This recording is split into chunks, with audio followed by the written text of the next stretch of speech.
This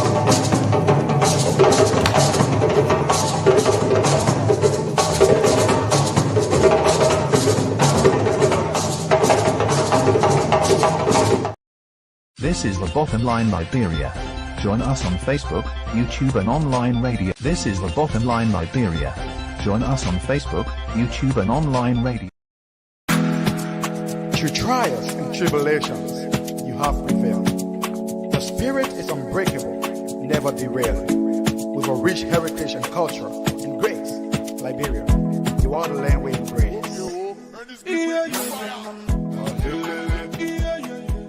You are welcome to the Bottomline Liberia. And let me say a great welcome to a beautiful Friday evening from our side. And let me say, I'm happy to be here. Like Paul always say, happy to be among the living. And welcome to the Bottomline Liberia discussions. Tonight is going to be very interesting as usual. But you know, people say here in Norway, we say all days are not equal. Some days good, some days bad. But in Liberia, we say best United States, I know some days good, some days bad. Paul, let me say welcome to you. Well, Linford, thank you and good evening from my end. It's good to be back on this Friday edition of the Bottomline discussion. Yes, another day in paradise, man. Good to be among the living. How is your end? Okay, guys. Yeah, my end is good. Our snow is trying to melt. 2 days ago, it's been in a positive degree, and then you know when it's melting, right? When it turns to positive and then it's warm, it's trying to melt. Then all of a sudden it turned negative. This morning it was -3. So you could, if you're living up a little bit up the hill, you can hardly walk. So you know it was very slippery and it's still down. So we expecting that. I mean, actually it's going now, but we haven't been seeing the ground yet. So it's a lot of ice still on the ground. But yeah, everything is good. The sun is shining. And when I woke up this morning, something came to my mind. You know, the birds were singing, fickle, fickle, fickle. Then life can come in you. And we're having longer days now. I think we having three hours extra now. So it's good.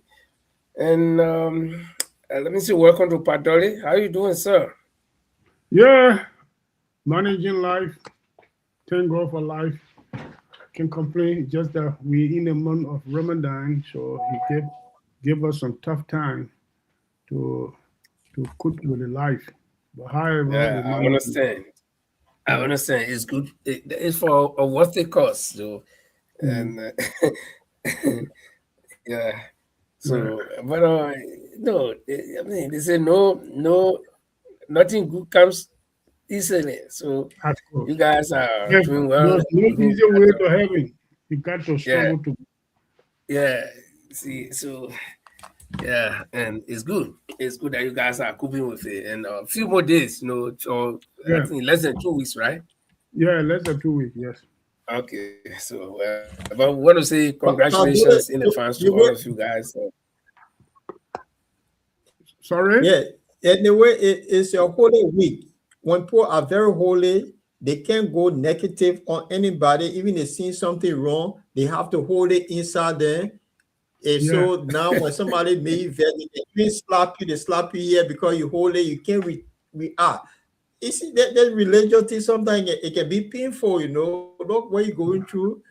And just to be holy, just to enter the kingdom of heaven. Yeah, you know, that's why I'm saying there's no easy way to heaven. You have to struggle one way or another. but you know, and I would have thought that. I mean, you know, you are Muslim, so I'm going to talk about my Christian faith. So I would have thought that those of our friends who became Christian, who accepted, because the power makes it easy. Say just accept the law and confess that the power say, accept the law and confess with your mouth. And you know you go to heaven. So I would have thought that all this would be easy. You even got to fast, but I see Christian and fasting, and you know, I used to fast too, you know. But you know, why is it difficult? Because the thing should be easy. A loving God So we didn't require that we fast just to satisfy him. I mean, we didn't ask you to make us. You created us. So why you give all the long condition? I'm not. No, listen. So try the Muslim people. I don't want to offend them. So I'm talking to my Christians because I'm a Christian. Yeah, Linford, for we the Muslim, we believe that fast is for yourself. Mhm. That's it. That is it. That is the meaning of fast. You fasting, it should be sincere to your very self, and the fast is for your very self. The fast came about according to our practice that some people are not capable of having a meal for the day. So if you are fasting, you I mean sympathizing with those people, or you are something like just acquaint yourself with the poor people to know the nature of being someone who cannot Yeah, afford. to know how it feels to go for food Yeah, and yeah. yeah. To know how you feel to be hunger for the whole day. That's a basically reason of being fasting. So the fast is good. Is not only I think pertaining it makes a lot of to sense. it's It not makes a lot of pertaining to sense. them alone. It's pertaining to all believers. The Christian faith, the Muslim faith, all can fast to sympathize or to affiliate themselves with the people that having a day without having meal. So to know to have that feeling. That's a major reason why people fasting for. So our religion said that if you can fast for 30 days, at least you establish yourself, you acquaint yourself with the hunger peoples, and God will pay you directly for feeling that manner, because God did not make everybody equal. So that's the reason why we're fasting for. One of the major reasons, because it's a major. But Yeah, the thing with faith sometimes it can let me get land on this. people, Let me it can land on go this.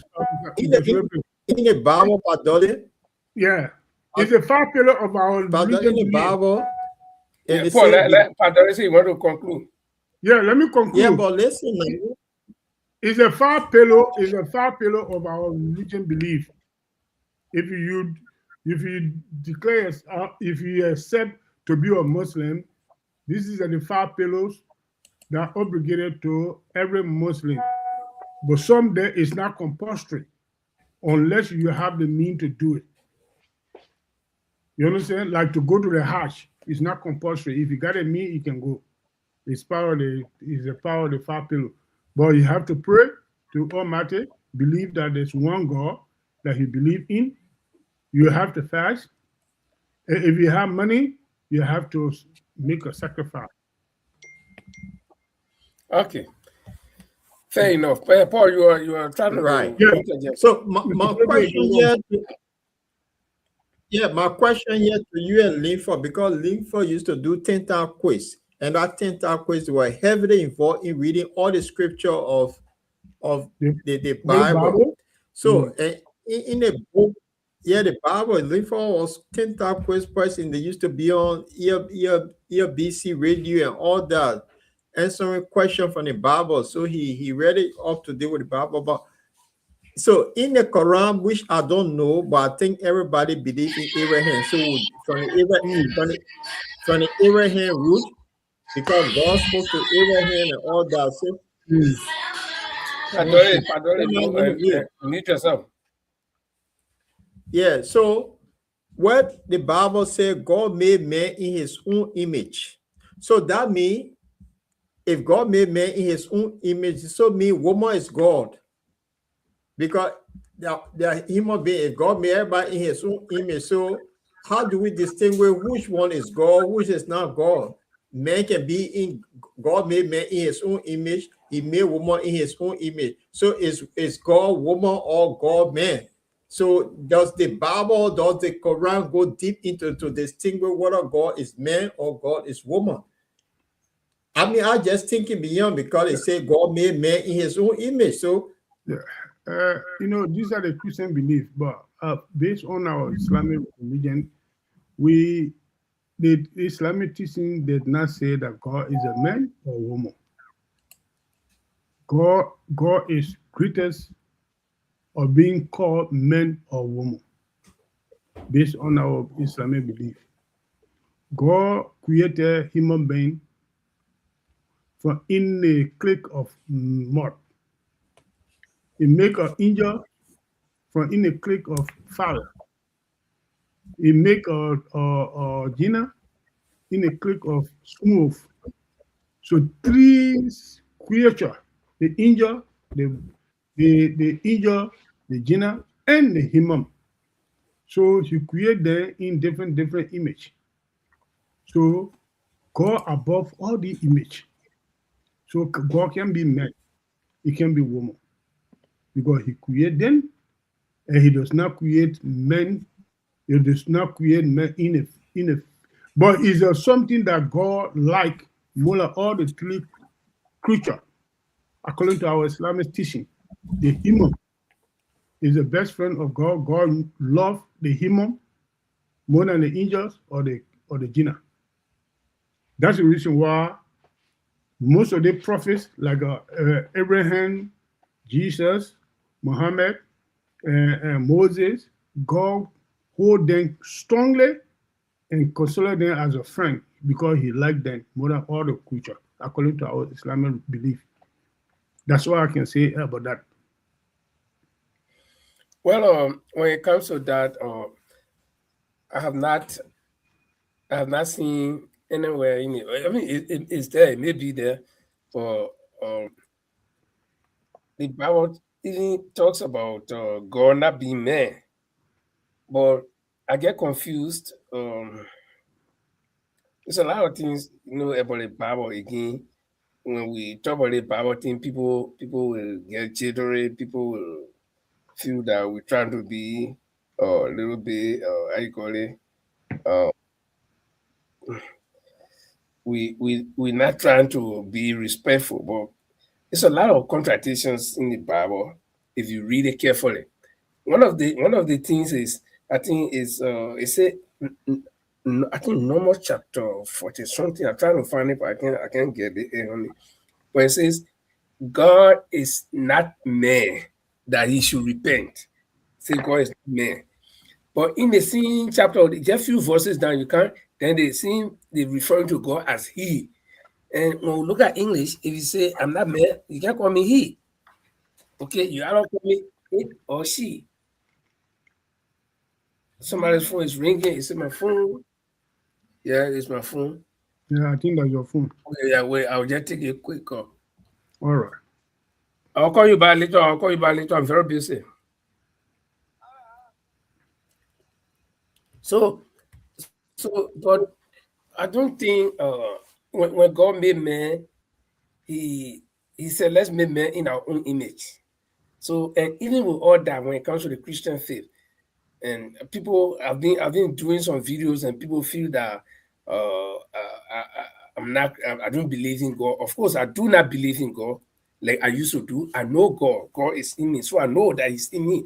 So something that I know, I cannot believe in it. Nobody can tell me believe in your father, because I know my father, my mother. So you can't tell me to believe in my father, or because I'll say, but I know them. I can only believe something that I do. I can try to believe something that I don't know, because believing is like trying to make yourself to think you know this thing here, but you don't know it. So you believe it. And the opposite of belief is doubt. So if you don't believe, then you doubt it. But if you know it, the opposite is you do know. So I know that there is God, and that God lives in me. So and so if God said, let's make man in our own image, I think Christian would say he was speaking in parable. But if you make man in your image, it's a lot of things. That God made man, it made us in his image. Then we were naked in the Garden of Eden. So is God naked? Because if I take myself from here and take my picture, what I am, I'll be just what I am. That's my image. So if God made us in his image and then he put in the garden, then the people were naked. So Is God naked?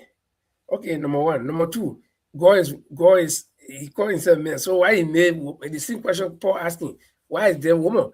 So and I think Christian will dodge that question by answering it this way. They will say, well, that's the reason why God put Adam to eat, Adam to sleep and took his side rib and made Eve. So but again, if God even made Adam, Eve from Adam's side, Eve is still human being. Okay. And so and it's a lot. I don't want to discuss it tonight on the show because I got my own little private show that I can do that my thing on, because when I'm doing it, I know I got my own audience. I get certain people who can come to argue with me and they don't answer some of my questions. So God said, let's make man in our image.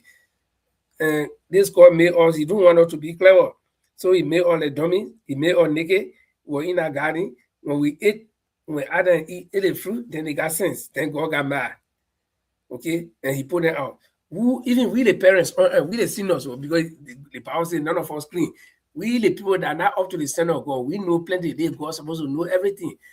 And when you born your child, everybody, that's why we send our children to school. Our parents send them to school so we can learn today.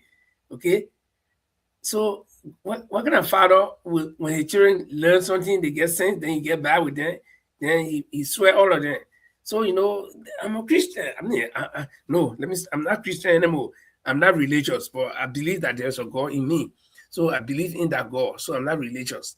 But it's when you read the Bible, it's a lot of things, and this God is supposed to know everything. Why would this God that knows everything will not read his own Bible, but you tell somebody to read it as if to say he able to write? He can make him being. Okay, plenty of things. If you take a verse for Genesis all the way to Revelation, you take a verse for verse. After every verse, after you read 1 or 2, 3 verses, you'll know that there is some contradiction. And the reason is the people who wrote this thing, they wrote it at completely different time period, and then they were thinking differently when they were writing it. And when the people who compiled it, when they brought it together, they did not sit down together to even edit it, to move some mistakes that were in there. So it's replete with mistakes. I'm speaking as somebody who have read portion of the Bible. Okay, so but I'm not condemning it though. This is the word of God. Where we take it to be. And that question that Paul asked, I can't answer it. I don't know whether God or woman, but the description of God in the Bible is he. So we take him to be man. The question is, what about women? Are women not part of creation? Why in the first place they go here, made Adam out of dust? Then time for you to make Eve, then you go put Adam to sleep and take Adam rib and so the dust was finished. He continued to make people from dust. But I know that there's a God in me, and that God is complete. He made me complete, 2 hands, 2 legs, everything that I need, God put it on me. You see it? So, because the same Bible says God is everywhere. So if God is in me, he's in Paul, he's in Padre. So everywhere God is everywhere, he goes everywhere with us. So I don't believe in the one where people think sitting down way behind his car somewhere that you will never see, but you believe in him. What the one that in you, why you can't believe it? So guys, let's move on with our show. I think Paul, your question, I don't know whether God had made or that woman, but the Bible says he. So we're taking to be man. I say you got any comment, you Paul. Well, the thing is, it just because if the book tells us that God made man in his own image, that's one would think logically. Because if you say that, then that means in reality we are God. But then, so people start thinking it's just the thing that behind it. So now, and the story goes say, oh, God put man to sleep and took ribs of men and made woman. But then historically, women are more powerful than men. So the question goes again to say, what are the rector telling us the main story in the book, or it just left with us to have an open mind and question what is all this about? And I like what It's very simple. It was written in the Quran. It's very simple. It's very simple to know that the Bible is not the word of God. Because if the Bible is the word of God, why if God can create me, he can create you. The whole, according to the Bible, the whole universe God create. To just read one small book from Genesis to Revelation, I want he will just do like that. It will happen. And everybody will be born with that copy of the Bible, you know. And I like I said, I will respect the Muslims today. I will not bother you. So I will not even call it Qurani. Yeah. I will respect You you're see, having you see, Ramadan. When you're finished yeah, Ramadan, yeah. then we But discuss. the thing Yeah. is, we this conversation, Pastor one said, this conversation will lead us to something that is happening. Because if you find out, the reason why I'm saying this, if we all, according to the scripture, both the Muslim and Christian, we are all descendants of Abraham. Yeah. And that's what they say. So that means there come the Jewish, the Judaism, Christianity, and Islam. We all come from one person, Abraham descent. So if the book of the Quran said this, Judaism said this, the Bible saying this. So why should it be a confusion if we are descended from one particular person? You see And this is what I'm where saying? this is where it is clear that these books, the Quran, the Judaism, I mean, I know I call that book, the Torah, and all these things, they are just human writing. Because Yeah. no, trust me. So what happened to my great grandparents from creation? From Adam, them they started burning their children, and then from where we came. Okay, the same people who rule the power, they turn around, they make all white. Then how did black people get on earth? So because that means Abraham they get white men need. They didn't get that one need. So how did black people come? How did Chinese people come? So all these things, people just sat down and wrote these things to command human being brain. And that's the way, and you see the division. No, the thing that brought division in the entire world are religion. That religion. Yeah. That's what Yeah. Yeah. divided Well, the entire yeah. world. Yeah. Linford, let me just say one or two things about this. Then we can transit to our main topic. You see, in real life, religion people supposed to be some group of people to be set aside, not to involve in leadership, not to involve in anything have to do with controlling the human being, because the religion people, they have believed that to control people. Yeah. You understand what I'm saying? So that's why in a civilized nation these days, you hardly see the religion people are leading any administrative position. They put them aside. Before then, those that were giving the final judgment of people, it was the religion people, the cardinals, the imam, the Torah, there was a higher decision making body to give people judgment. When they catch you, they look at you, they say, oh, they make a wish. They make a devil in him. They will appear you before the cardinal will look at you. If they got some personal grudge against you, they say, yeah, the man is wish or the woman is a wish. You go hanging, they go hang you. Same thing with the Islamic religion. That's how it used to be. So people look at it to say, look here, the religion people, let them be aside and take them more from in the politics, take them more from in leadership and things then. So when you do that, the people will at least move around freely and be able to trust their own personal mind. Everybody knows that the heaven and the earth is created by something that bigger than any human being, any creature, which is God. So the best thing as a human being to be peaceful is to believe that I should treat John Brown the way I can treat myself. Anything that can hurt me, I should know that it can hurt John Brown. So I should avoid that. When we live in that life, we will not have no problem.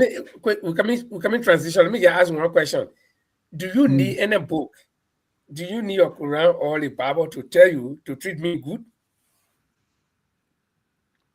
The human characters is something that any good book can tell you how to behave, how to treat your fellow human being. Beside that, to worship your creature, this is a formula. Some people stand to worship. Some people sit down to worship. Some people bend to worship. That is a formula. But the major belief in any religion, whether Christianity or Muslim, is to treat one another with fairness. Your behavior should be crunched. Okay. That's how I can say. Let's take what this topic, because like I said, this is holy month. Let's take what we are transitioning now. Therefore, we are transitioning now into our topic, because Padole says something which is interesting, that we all need to behave, follow the rule where God says you should treat your fellow human being fair. So what is leading us to the Middle East, where Christian nation and a Jewish nation know that this is a holy month for both Christian and Muslim. If you look at Easter just around the corner, and the Ramadan is going on, and two Christian and Jewish people decide to attack a Muslim nation. So where is this love that we all supposed to have for one another? You see where I'm driving at? And in the time that they are all become very holy, you decide to attack them in the holy month. So where is that love? And then we preach that, oh, this other person here is bad. The person who is bad is not attacking you, but you are preaching the gospel of Jesus, the gospel of Abraham. You're the one now attacking people who having their holy month. So this is where we transition now in the Middle East.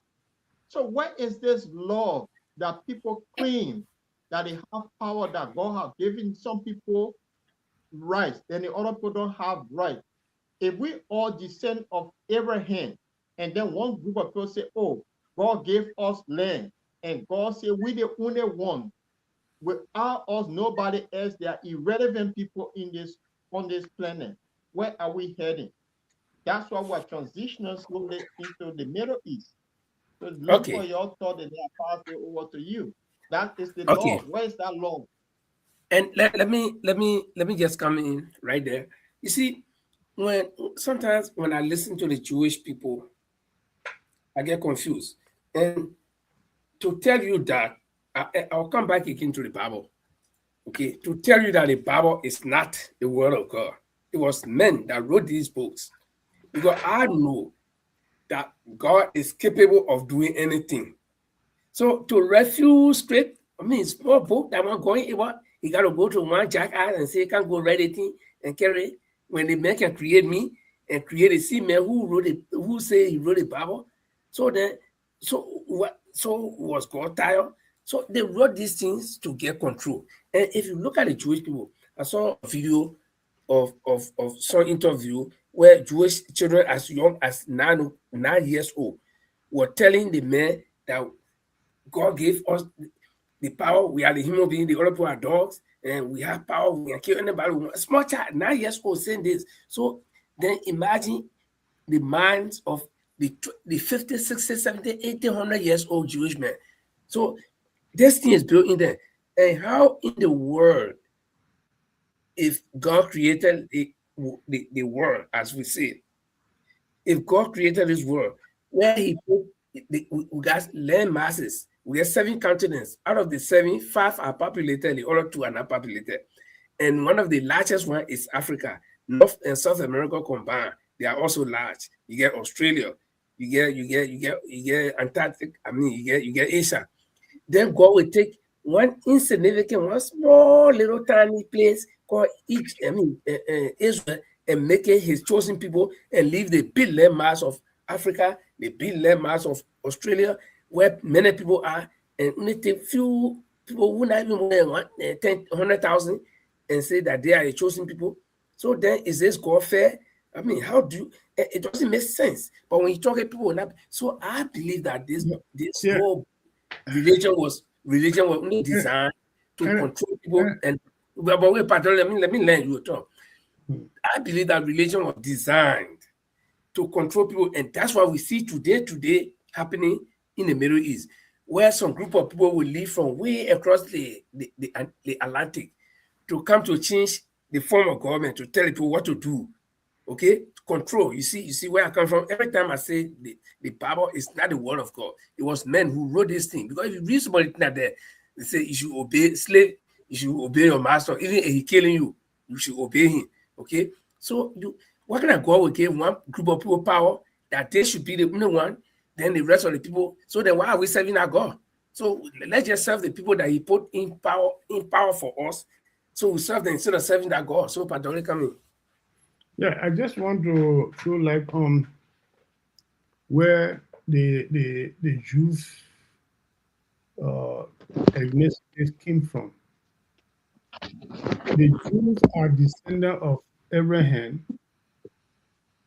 Abraham had a child that born Jacob. Jacob had a child, the 11 children. They are the comprise of the Jews. You see, but what happened at this here is like what he just said. Many before then, the region people they invade this thing then in order to control the men. That's all they did it for. The region people. They do it in order to have control over people. That's it. So the best thing I can tell any man or woman, the best way forward is to be honest to your fellow human being, respect the will of the people as you respect your own will. Have the feeling that what can hurt me, it can hurt Peter. When he treating with people, treat people with fairness. That's the best way forward that can bring peace. But I want everyone all to understand this here. Since the biblical time, the powerful people always take the advantage over the weak people. They're not just now it happened. It started.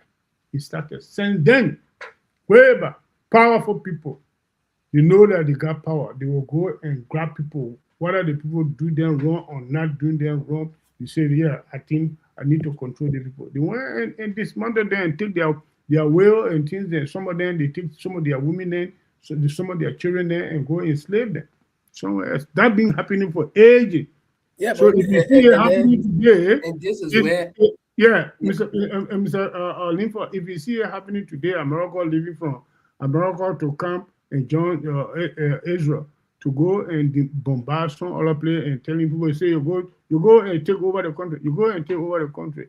These are the way back history. It been happening before. They're not just now. Powerful people always do like that. If you look at the history of human mankind, where the man came from, they say Alexander the Great. Alexander the Great came from Greece. But what he was doing in India, what he was doing in different nations, where he even got her and he died finally.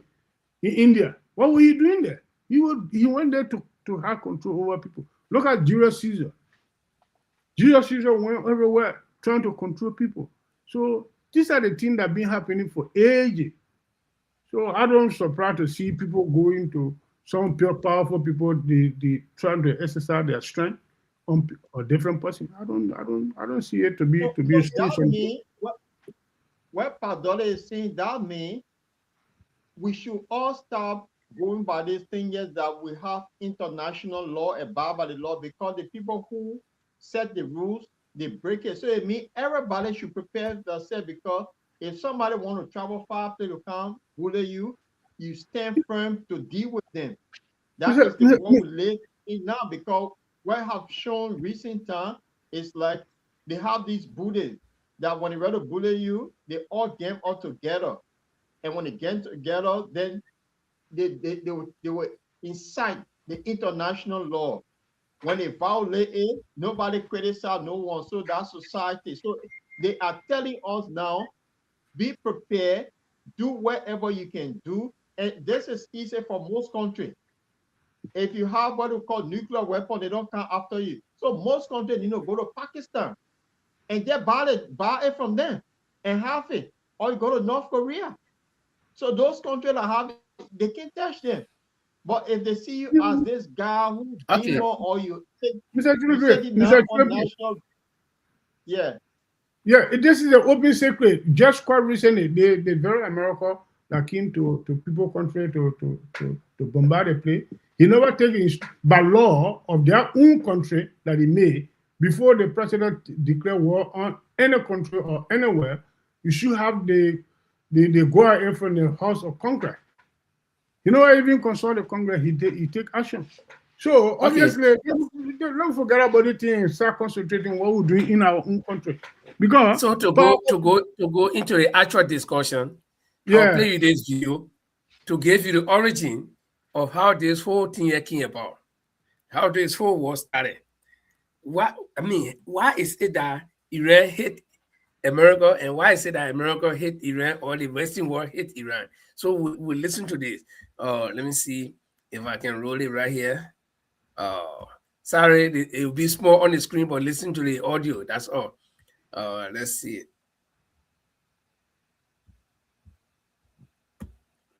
Wonder why Iran hates the United States? It's like a breakup where nobody knows or remembers what went wrong. April 19th, 1953, that's the date. Tattoo it on the foreign policy. Iran had a democratically elected prime minister, Mohammad Mossadegh. Yes, democratically elected, that thing we're always exporting. So we saw that and said, hey, wait a minute, slow down there with that democracy. See, Mossadegh had this crazy idea. He thought that Iran should, wait for it, profit from their own oil. The oil was controlled by the Anglo-Iranian Oil Company, which later became BP. And Britain didn't like that. Nothing makes an empire crankier than someone meddling with their fuel tank. So they thought, maybe we invade. And then they thought, nah, let's do something more subtle, a coup. So who did they call? The CIA. Now at first, Harry Truman says, nope, not doing that. And then in walks Dwight D. Eisenhower, and suddenly it's, yeah, let's overthrow their democracy. So in 1953, the CIA and British intelligence knock over the Iran government. They remove Mossadegh and install the Shah, and voila, 40% of their oil goes to US companies. And now decades later, we're like, why are they so angry? I don't know, maybe it's because when they voted, we edited. You can't spend 70 years rearranging someone's country and then act shocked when they scream death to America. Foreign policy isn't complicated. It's just memory with receipts. And nations don't forget, especially when the bill is still coming due. Okay. So you listen to the short video. In 1953, Palestine, Iran has been a country by itself. They had a democrat. Now, we talk about countries who encourage democracy. America, Great Britain, all these people. Iran elected a prime minister, Mossadegh. And this man, the people agreed that, okay, he's our prime minister. They elected him. The people agreed to elect Donald Trump. Now, but because the people had oil, their own blessing that God gave them. So the Great Britain, all the people start thinking, how can we get that oil? They see the water more control. And I'm tying it to the Bible, where people say the Bible is the word of God. It's not the word of God. It is people who wrote that thing, and they put the name God, the word God inside. And a small person like me, I don't want to go stay in front of a big God during Judgment Day. Paul would not want to stay in front of God during Judgment Day. So by the time Paul read a book and hear God name, Paul will submit. You see, because nobody has seen God in the first place. So people, they use the Bible, or they use religion and power to suppress other people. So they went and changed the people government. What they did, they brought a coup and they removed Mossadegh, and who they put there? They put the Shah, that was called the Shah of Iran. Okay. And that Shah was their own man. They started, siphoning all the oil. When the particular regime now that the RGCR, when they came and removed that particular regime and put the Ayatollah, it became problem. See, so the West, and it's going to be like problem between Palestine and Israel. The West and Iran would never agree because they want to put their own people. And now the Iranian people, I say, no, you will not come. If all of will die, we will take an anti-lamp, but you will not make it. So you see, the whole religious thing. even like I said, I don't want to talk about the Islam today, but even the Islam, how it came to Africa, the people, they brought war, they brought jihad. You see, so the whole thing is they force you. You got to do it or not. And then when I see we Africans, the whole Bible, you can't see African men inside. The whole Bible, everybody inside that women need to get. They ain't get no Japan, they ain't get no guys or nothing inside. But then we, the African people, we take it so big, we make it big that people are even praying for Israel to subdue all the people in Iran. You know, I read something on the internet where Lisa Rice of America is saying that Donald Trump should finish all the people in Iran. Can you imagine? This is somebody who was in government. So you see the mindset people got. That's why I look at the whole damn thing. Hey, you're talking about that ugly black woman, isn't it? Yeah, I'm not religious. She's a very religious woman. Never get married, never had child. That is so Paul, you see this. Paul, you heard a video. You listen to the video. Does that coincide with what we're talking tonight? How people suppress people? They stand on the so-called word of God and suppress people. And this God is sitting down there somewhere and he can't do nothing. Is that a fair God? Linford, and they said God made man in his own image. Mm-hmm. So when God made in your image, you have to think critically. You don't have to, your thinking have to be spot on because God is a critical, somebody who can create the whole, what we call heaven and earth and made him up being. So he made you, so you should think beyond God. Equal to his, because according to the story, God made us in his own image. If somebody wrote say the story, and I've been told that God made me in his own image, and I seen wrong, and then I would sit and say, yeah, because it doesn't add up. Let's give example. Group of Eastern European left Europe during World War II. They forced them to go put them on a land that the people who supposed to be the aborigine of that land, and said, no, we're coming from Eastern Europe, we own this place. And I should accept that because the book said that God bless these people. I'm gonna buy into that. I would not buy into that because it's being very cowardly and being very stupid. That an Eastern European come from Europe, don't even look like the people on the land. Look at Yasser Arafat. Look at this devil called what's his name? The one who causing all the trouble in the world. Netanyahu. Look at Yasser Arafat and look at Netanyahu. Then go down, look at people from Syria and look at Netanyahu. Netanyahu is an Eastern European. How can you take a group of Eastern Europeans, put them on that land, and then you say these are God-chosen people? We all know the history of Europeans. They are evil people. We know that they love killing is in their DNA. Histories tell us that every 100 years they can kill each other. So these are people that just love killing. So when God, one mad guy in Germany, God said, no, what? We tired with these people, let's go after them. And they started going after their fellow Europeans. So you take them and put it in the middle of the people, the original people of that place, and then they decide to control them. And then when you thought, they say, oh, God bless us. Well, the Bible never said that if people come from Eastern Europe, they will be the one to be on our land. It's not written there. So I must sit and listen to something like that and buy into it. No, I wouldn't. And this is why our brothers and sisters in Africa, when the book was sold to them, they decided not to read a book or use their own imagination, even if you can't read and write, to use common sense. That how can this guy grab me, take me to America for 300 years, and he beating me every day, and he telling me thou shalt not steal, thou shalt not kill. But the guy beating me, if I do wrong, he killed me. And then I sit down, I'm gonna buy into that nonsense story? No. This is the point, Linford. And just to add to you before Padole, maybe you got one or two things to add. If anybody is smart enough, imagine how can you, who was sold as slave, even until now, the people, I'm talking to Africans, The people who got fair white skin, they don't respect you. They sold you as slave. The worst treatment any human being can ever receive, they did it to you. God did not come to your aid. Then that same man bring a God to you. Say, okay, this man is called God. He good. You had a book. You had a book he wrote, and you see a book in God hell. But the same man who enslaved you, the one brought a book. He said that God word. Then you believe it. You think you and the slave, you're who are slave, you're African people. You and your master will sit down in the same table and eat, and this man know that he say heaven his pain will go, but the man on earth here he treats you that way. That the same man will come to say can't read a book, agree to it, then we'll go to heaven.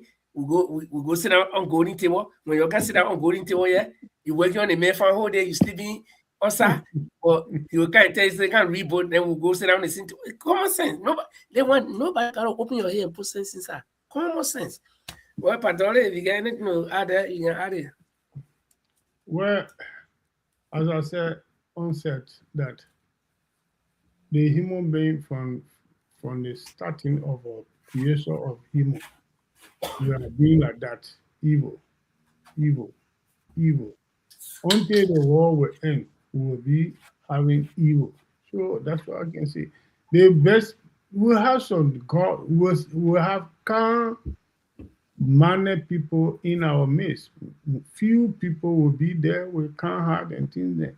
For majorities of our human beings, then they follow all kinds of evil behavior. So I don't like to go through this thing for because the point of the matter is Mr. Linville and Ochlope. All this thing is basically about control mechanism. Control, simple. Control mechanism. So to have control over someone, you see, that's all they brought about all these kind of strategies on one another. So from time to time, the whole world have never been fair place to be. The whole world have been power. Whether the region people, whether the politician, power. That's after. So that's what I can say. The military people, they are West. So what can we say? We just have to be. That's it. I don't have nothing to say about this here, to be honest. You talk about the British petroleum that were born in Iran. It was because of the people oil. They went there, they overthrew a government.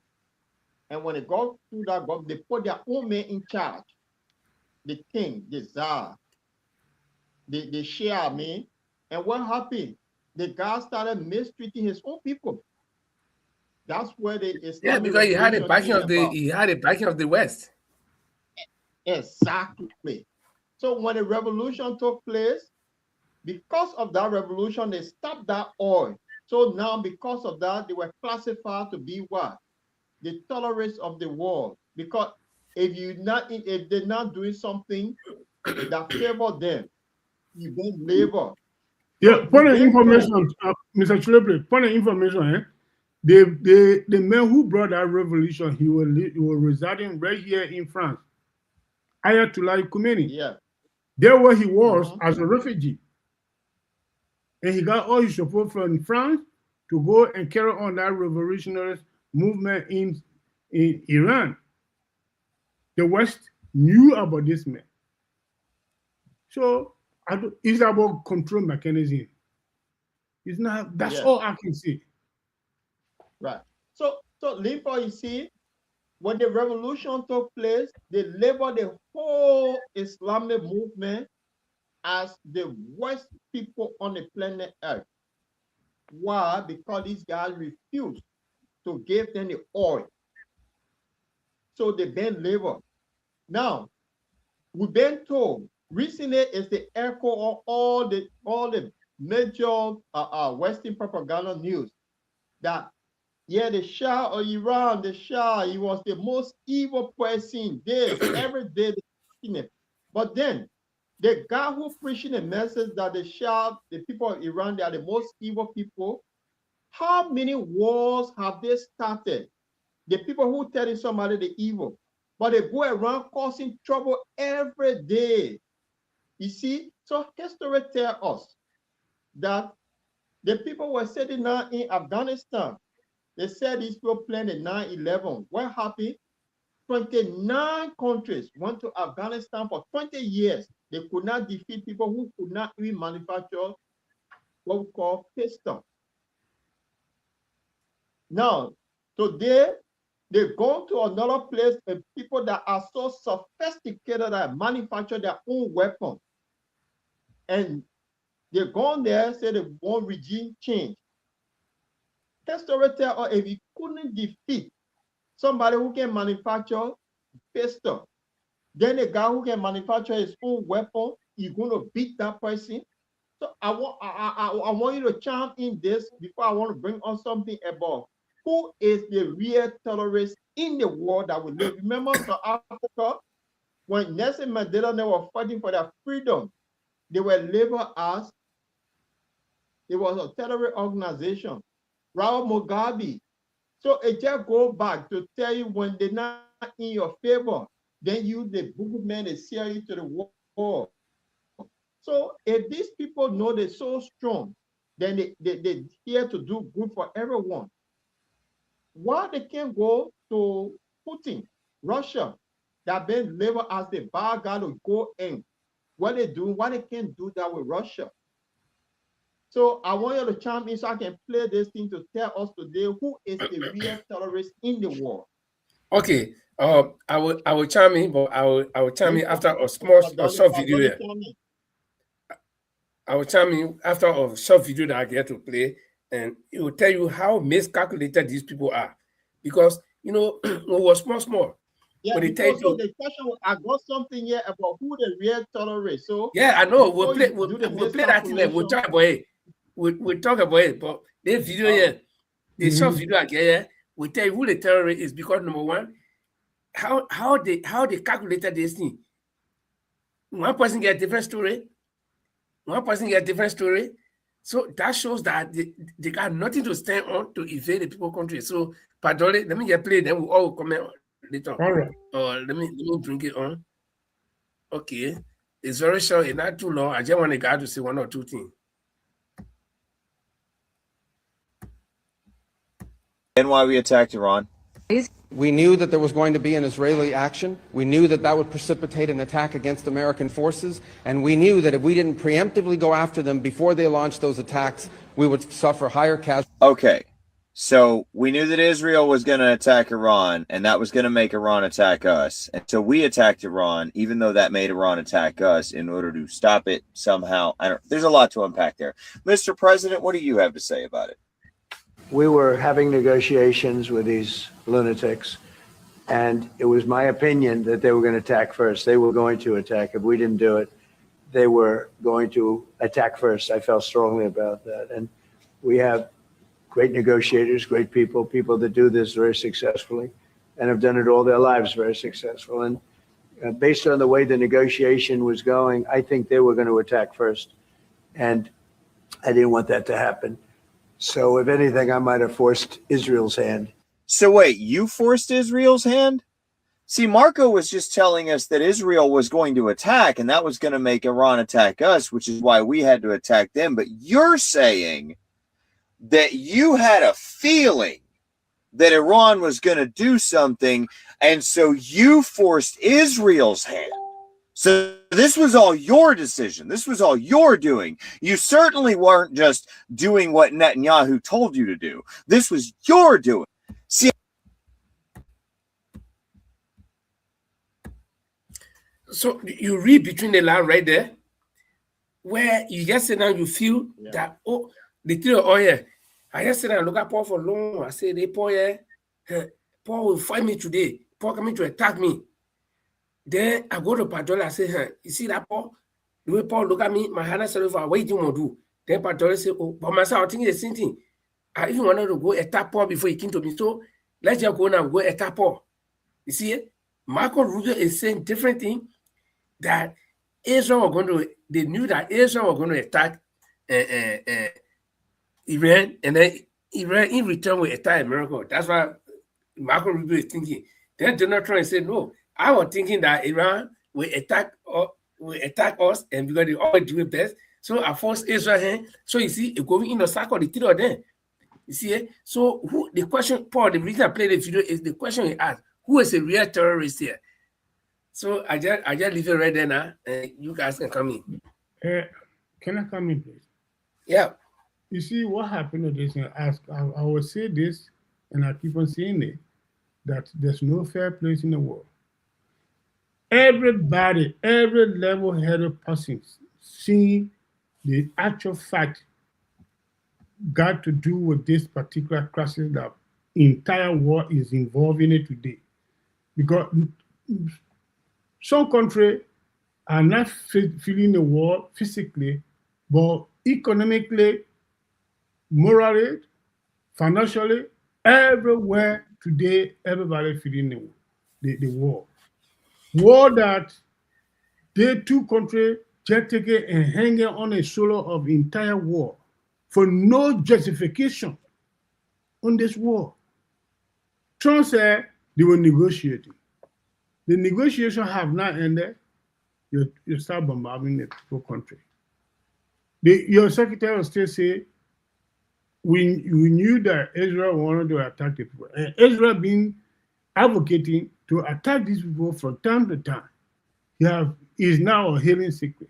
Everybody's seeing it. Attacking the people for what reason? He said the people must stop doing this and do X, Y, Z. The people say we are not doing anything. You don't send people. Even quite recently, there was in a video about the director for the organization that monitoring nuclear weapons activity. That director said that there's evidence to show that Iran does not have no nuclear weapon at all. It doesn't have it at all. He said it is a video to that effect. They know, but that's why I'm saying, I continue to say it, that from time to time in this war, powerful people always do this thing to people that they think that they can overrun them and do things. But your consequence, many people, a lot of innocent people were based on consequences. Like my country, Liberia today, the gasoline price, this and that price, everything going up. Who will suffer? The poor people. We're coming to that. We're coming to that, Padre. We're coming to that because this is the thing. So, therefore, you played a very interesting thing, but I want to add something on it. This is one of the most widely Pierre Morton, he got a bigger audience, and they had a discussion on his podcast. Here is that big potato, and there's a girl called Candice. She doesn't shy away. She supported Donald Trump. But then I just want our viewers and us to hear what they are saying, and then we can compare notes and move to why Iran is also saying that why they're getting the whole world involved in this. And now what Padre are talking about economically, why is now repeating it? So we'll talk about, so let me roll this one quickly and see if it will hit. Reason that America wants a regime change in Iran is because Bibi Netanyahu is demanding it. And we also are completely done with the idea that, with this decades-long idea that we're doing it to spread democracy because we believe in international liberalism. There was no imminent threat to the United States when Trump made this decision to do what Bibi wanted. And I want to be clear here. This was not Trump's decision. It was Bibi Netanyahu's decision. And that is the reason that he did it. And we're very aware that Israel is dictating our foreign policy, and we would now like that to stop. Okay, but you wouldn't disagree, presumably, that Iran has been the main sponsor of terrorism in the Middle East through the Houthis, through Hezbollah, through Hamas. I mean, that's widely accepted and recognized. They've done it widely accepted. No, that's just kind of... Really? You don't think they have? Has been a terrorist state. Okay, Israel right now is imparting a genocide and a Holocaust on the Gazan people. So I'm really over this idea like somehow Israel has the moral high ground and we have to get behind them. I didn't say because that. We got to go after the bad guys. So it's rich to me that people are concerned about Iran having nukes. But I'm concerned about Israel, who won't even admit that they have nukes, having nukes, while at the same time they are executing a genocide and a Holocaust in Gaza that the world is watching. So who's the bigger terrorist is the question. But when the leader of Iran says death to America, why doesn't that concern you? Why are they chanting death to America? maybe has something to do with just like killing 1 million Iraqi civilians, okay, because Bibi Netanyahu on a congressional stage and said there are weapons of mass destruction, and we took that to the bank, and there actually were no weapons of mass destruction, so we just killed 1 million. It could have something, I could be crazy, it could have something to do with our actions in the Middle East. We know that Bibi Netanyahu funded the Al-Qaeda adjacent front because he wanted to overthrow Syria. Bibi Netanyahu funded Hamas. There's footage of Bibi Netanyahu saying this stuff on camera. So it's just so ridiculous to me to pretend that they're in some predicament, that they may be eradicated soon, which is why they have to keep funding all of these terrorist groups and then pretending that they're victims of terror, when in fact they are people that are imparting it worldwide. Okay?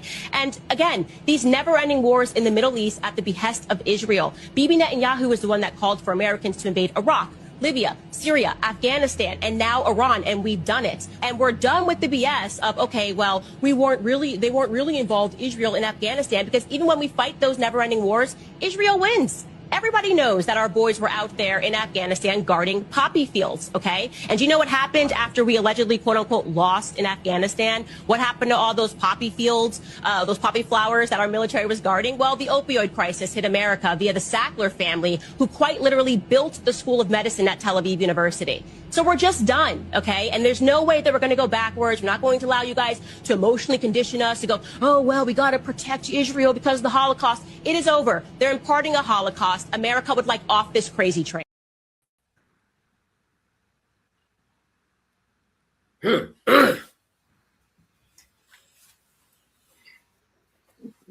So I got to scratch my skin first. From this conversation, we know that the one who going around the world causing trouble, he claimed to be the good guy, and the one who said he not mind their business, that just satisfied with your behavior, that one is being classified, being labeled as terrorist. You see the world we live in. So the terrorist organization, they want Afghanistan, they want to Libya, they want all of these places. They don't just bomb, they kill innocent children, babies, women, and all that, and then they leave. But then they look at the other person, the person so bad for the planet Earth. But you doing all the killing. You are doing all the killing. You know, there is something, I don't know where the word come from, Kama. They think they call Kama. Can you imagine? It come from the how they call it, I think Buddhism. Okay. Can you imagine?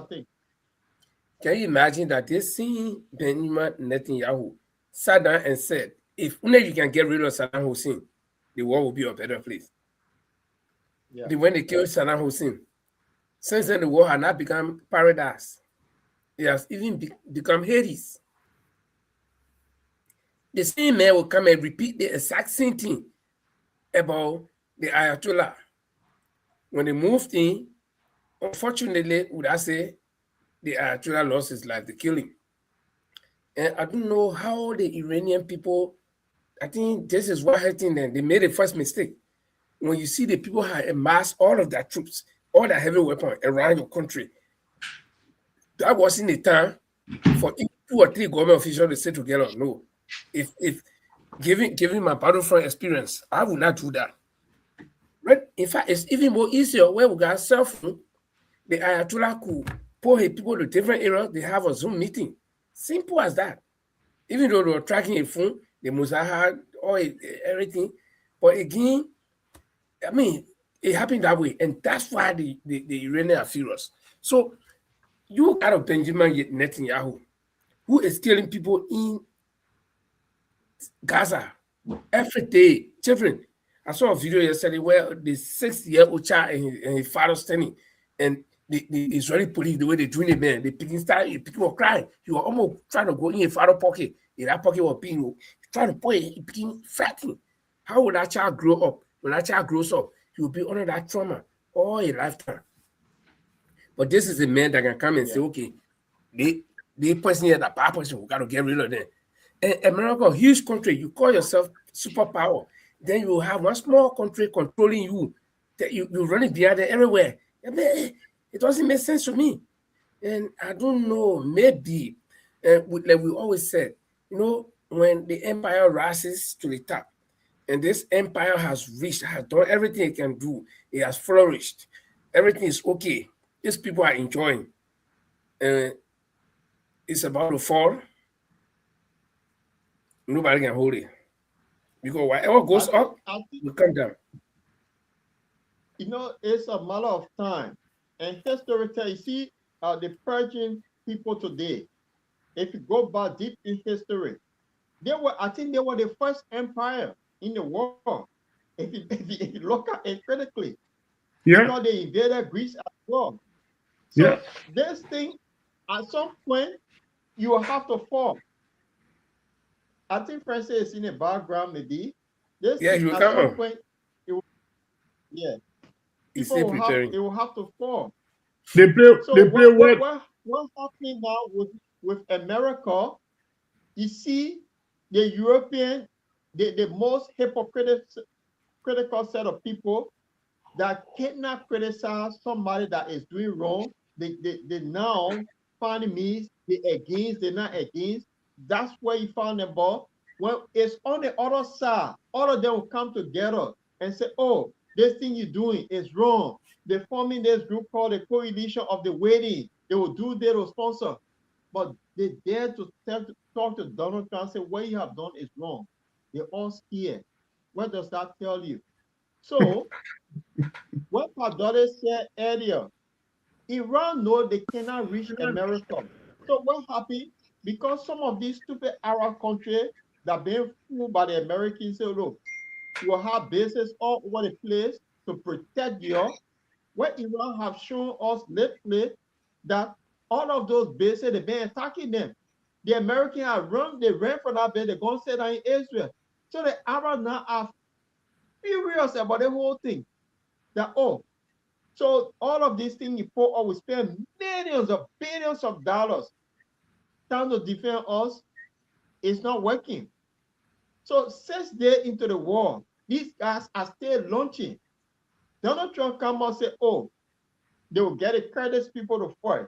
Hey, you started the war. Why you want to bring the Kurdish people in? The Kurdish people said, no, our hand are in it. If we went to Afghanistan, you took 29 nations to Afghanistan, superpowers, because the NATO and their so-called allies, they went to Afghanistan for 20 years. They could not defeat the Taliban, people who could not manufacture pistol. Then they said they want to put boots on the ground in Iran. So the Iranians said, okay, we've been preparing for you for years, and we welcome you. You come and join us in our own territory, and then we'll show you how it is and how it's feed that we gave you guys what we call bloody nose. So this is where we are, Linford and Francis. Okay, let me say welcome to Francis. I think Francis has been following these discussions while he was in the background. But before Francis will come in and we're giving enough time, let him just propound on what we've been discussing so far. But in line with what you said, Paul, you know, when the pig get too greasy, you buy the pig meat in the market, you grease it, and you want to fry it, you need oil. You say, grease to fry it. And that's what's happening to America. You proclaim yourself to be the biggest country in the world, and everybody respects you for that. No country in the world, or the 200 plus countries in the world, nobody went to the polls to vote you as the world police. Nobody went and elected you as the most powerful country in the world. But you proclaim yourself, okay, we all accepted it for peace sake. Now, you go around behind one small little country that will tell you, do this, do that, do this, do that. The first thing, the rest of the world start to question you. What do you want behind this country? Then you go to attack Iran. You kill that leader and you think that it's over. And then you call it on the Iranian people to take power. The Iranian people, they're not stupid. They saw what you did in Iraq. You killed Saddam. You left power vacuum. And what happened there? You came to Africa. You killed Gaddafi. You left power vacuum. What happened there? You did it in Haiti. So they follow your record. So the Iranian people say, no, This time, in fact, I read something somewhere that said that the killing of the Ayatollah mainly Iranian people, even opposition, they all came together to be strong. Or else by this time we should have heard of civil war taking place in Iran. But people say no, because they learn from your past. And then you've been fighting a small Iran. And those of you who believe in the Bible, where the Bible tells us, the first law there is that go to the Israelites to kill all of the animals that were in Egypt. They kill all. And then God told the children to run away. Why do they run away? They crossed the Red Sea. God ruled the Red Sea back. And if you do the distance from the Red Sea from Israel or from the desert between the two countries, it's over 1,740 some more kilometers. But you can walk there in few hours. God divided the water, and then you walk there in few hours. Even the cattle, you say God kill all the cattle, but then at the same place again, you say, I call them the Pharaoh, so you will chase you in with horses. So when the other horses come, when you're finished killing all the horses, you see all the last in the power. So if you can cross 1,700 some more kilometers in few hours in one night, but you're just 650 kilometers in the desert to go to the promised land. You're to 40 years. Does that make sense? So yeah, they see Israel fighting small Palestine all the time. God cannot come and stop and fight for them. God cannot go and fight for them in Iran. Does that make sense? It's pure lie. Israel is no choosing. Hey man, I want to talk because sometimes when you touch me in the program, blacklist you. So let me just forget it. But I just look at the biblical couple. By this time, we should be the bomb that Iran sending to Israel. It should not even be firing because they're God chosen people. So it means that God means it's so mean to people that you say that the people send missile go and explode in Israel. Israel should be protected. No iron do nothing. The bomb should not be firing. So they wrote all the lies and brought it to you, then you accept it. But Francis, come on. But you can listen to somebody. Look, guys, I couldn't wait to leave work to join the show because it's so interesting. My blood, my blood is boiling without nonsense.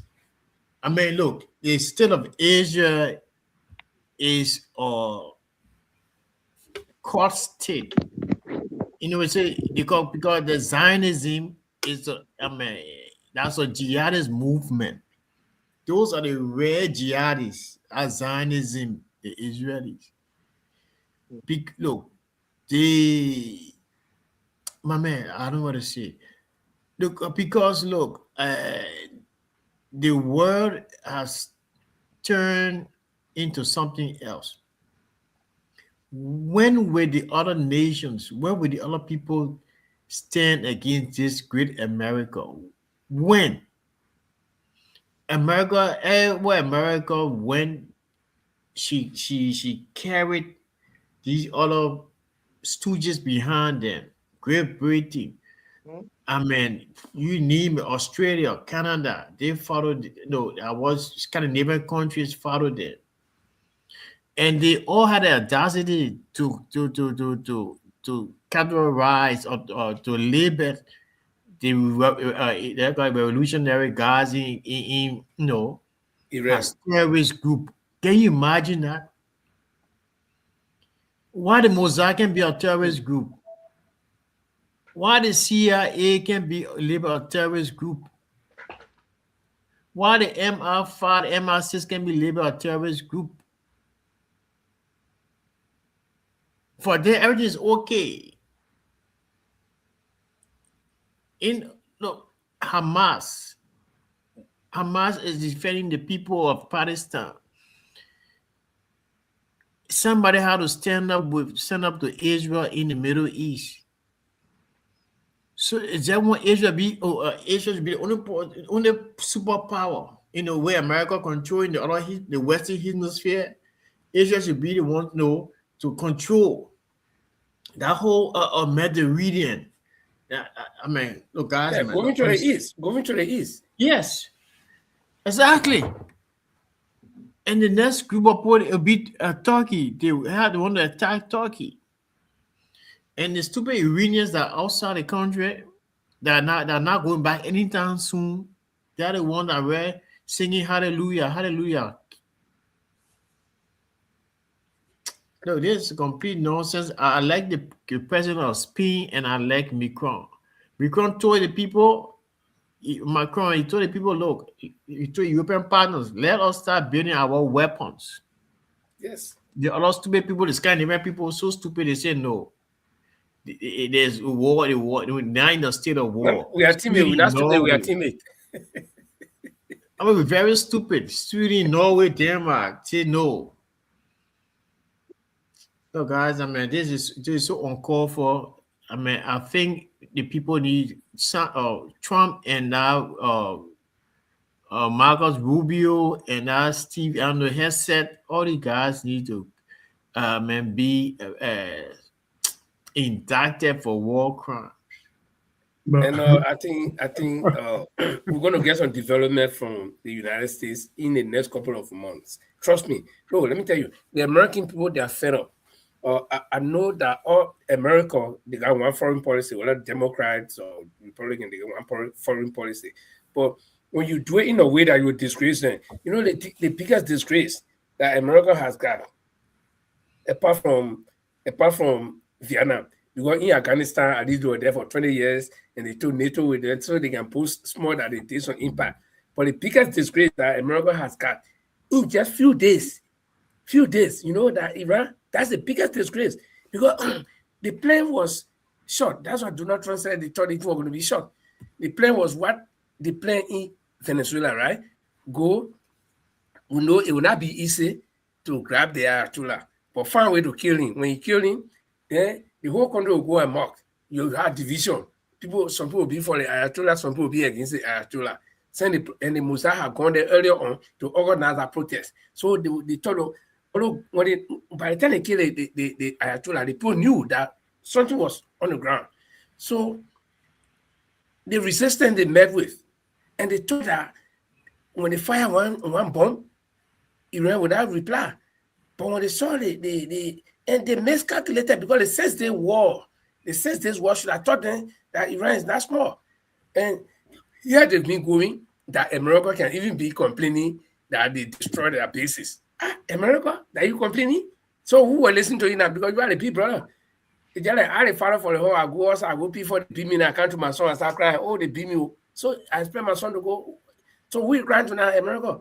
We talk about this time, we are taking all Iran and all the Iranian people were inching, you put chin on that neck and you dragging Iran. You see the bigger disgrace?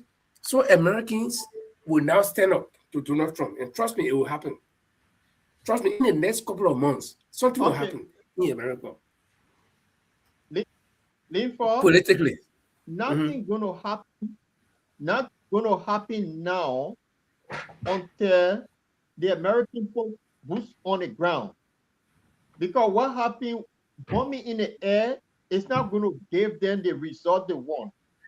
They are hoping that the other funny European countries that always follow to join in, and some of them be hesitant because they know they got to seek permission from the parliament before their children go and die. So they play cat and mouse. Shall we go or we should stay back? So you see what happening now. If Donald Trump does not succeed, you know they have an election in November.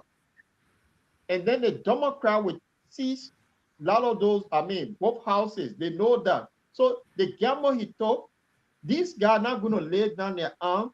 They have now caused a lot of chaos in the Middle East. Israel, have you ever seen anything on the mainstream news that the damage have caused in Israel? They won't show it. They will only show one side of the news. You see, they will only show one side and getting people to think like, oh, these guys, they're bombarding them. But the damage in Israel, when they catch you showing picture, you'll go to jail for 5 years. So what kind of damage is being caused there that we can see? So what the foreign minister for Iran, he was interviewed on the ABC News, and he asked him a question about Donald Trump saying they want boots on the ground, and the guy gave an answer, then Padoli and friends can come in. Let me see if I can roll this one here. It's quite interesting. Let me see if this here. President Trump has not ruled out boots on the ground in Iran. Are you afraid of a U.S. invasion in your country? No, we are waiting for them. You are waiting for the U.S. military to invade, the ground troops? Yes, because we are confident that we can confront them, and that would be a big disaster for them. And did you see the expression on the face of the journalist? The NBC guy, did you see? Because he expected a different answer. And, you know, the clip, I saw it on another site where they describe how this guy felt. You know, because he had already made up his mind asking that question. But I will tell you one thing. The resolve that the Iranian people have, that alone has served as a deterrent for the Americans. And that's why Americans are now calling. I told you something will happen, but you said no, nothing will happen now. But I'm telling you, they're not going to put boots on the ground. They're trying to encourage the Kurds. But if the Kurds go, it's going to be some kind of, you know, suicide mission. And my friend, who told you that you know the mass of human being? You can pay the Kurds. The general people who go to the voting booth and encourage people pay their money to go vote for them. You get a guy the money, got your money when you got go, you vote different person. So the Kurds might automatically go. The thing is, I mean, Israel and America in that Middle East or all around the world, they have got no friends. Because see what they did. They had a basis in all the country. When Iran started bombarding, they all ran away. They want to protect Israel. They left. If Iran wanted to go after Kuwait, UAE, and all the country, they will go deeper. They will cause more damage. You see, because the Americans had, you know, abandoned them, gone to go protect Israel, where they carried Abraham Lincoln and the Gerald Ford to Israel coast, Israeli waters. You see, so they left the people who were harboring them. They left them open. So if Iran wanted to go, but I know I love what Iran did, because Iran wanted to teach them a lesson, okay, that do not harbor my enemy in your home. I will come for you. Now they have learned that lesson, and trust me, some of those Arab countries will change their mind and say, no, listen, we got to add Iran. We got to go join them to help. So this war is far from over. I can tell you that. And it's going to escalate. It's far, far, far from over. Because other countries are jittering. The same thing that happening to Iran, it will happen to us tomorrow. So instead of the soul spreading, let's begin to put medicine. But I will leave it right there and let you guys. No, let me just quickly wait in snap quickly. We talk about the Kurds. I mean, that would be a disaster. That would even give Turkey, the PKK was fighting Turkey. They had a peace agreement. Yes. So Turkey would never allow the Kurds to settle in Iran to have a permanent base. They would never allow. That would be a threat to Turkey. Yeah, the Syrian Kurds also, and they flogged the other day. So I mean that's the starting mistake. They allow the Kurds, the Iranian Kurds to go and attack. To sponsor them. I just want to add that point. Yeah. Listen, let me tell you something. Is based on the body language of the foreign minister of Iran, you could tell that they are now ready to die. Yeah. None of them, once somebody say, I rather die than to live, he can do anything. If the America put the boot on the ground, or the put arm in somebody's hand to go there, it will be a really, really massacre. It will be a really, really massacre. The Kurds will not even go there because the Kurds, they have more enemy around there than to say they will go to Iran to situate. They don't have no place in Iraq. They don't have no place in Turkey. They don't have no place in Syria.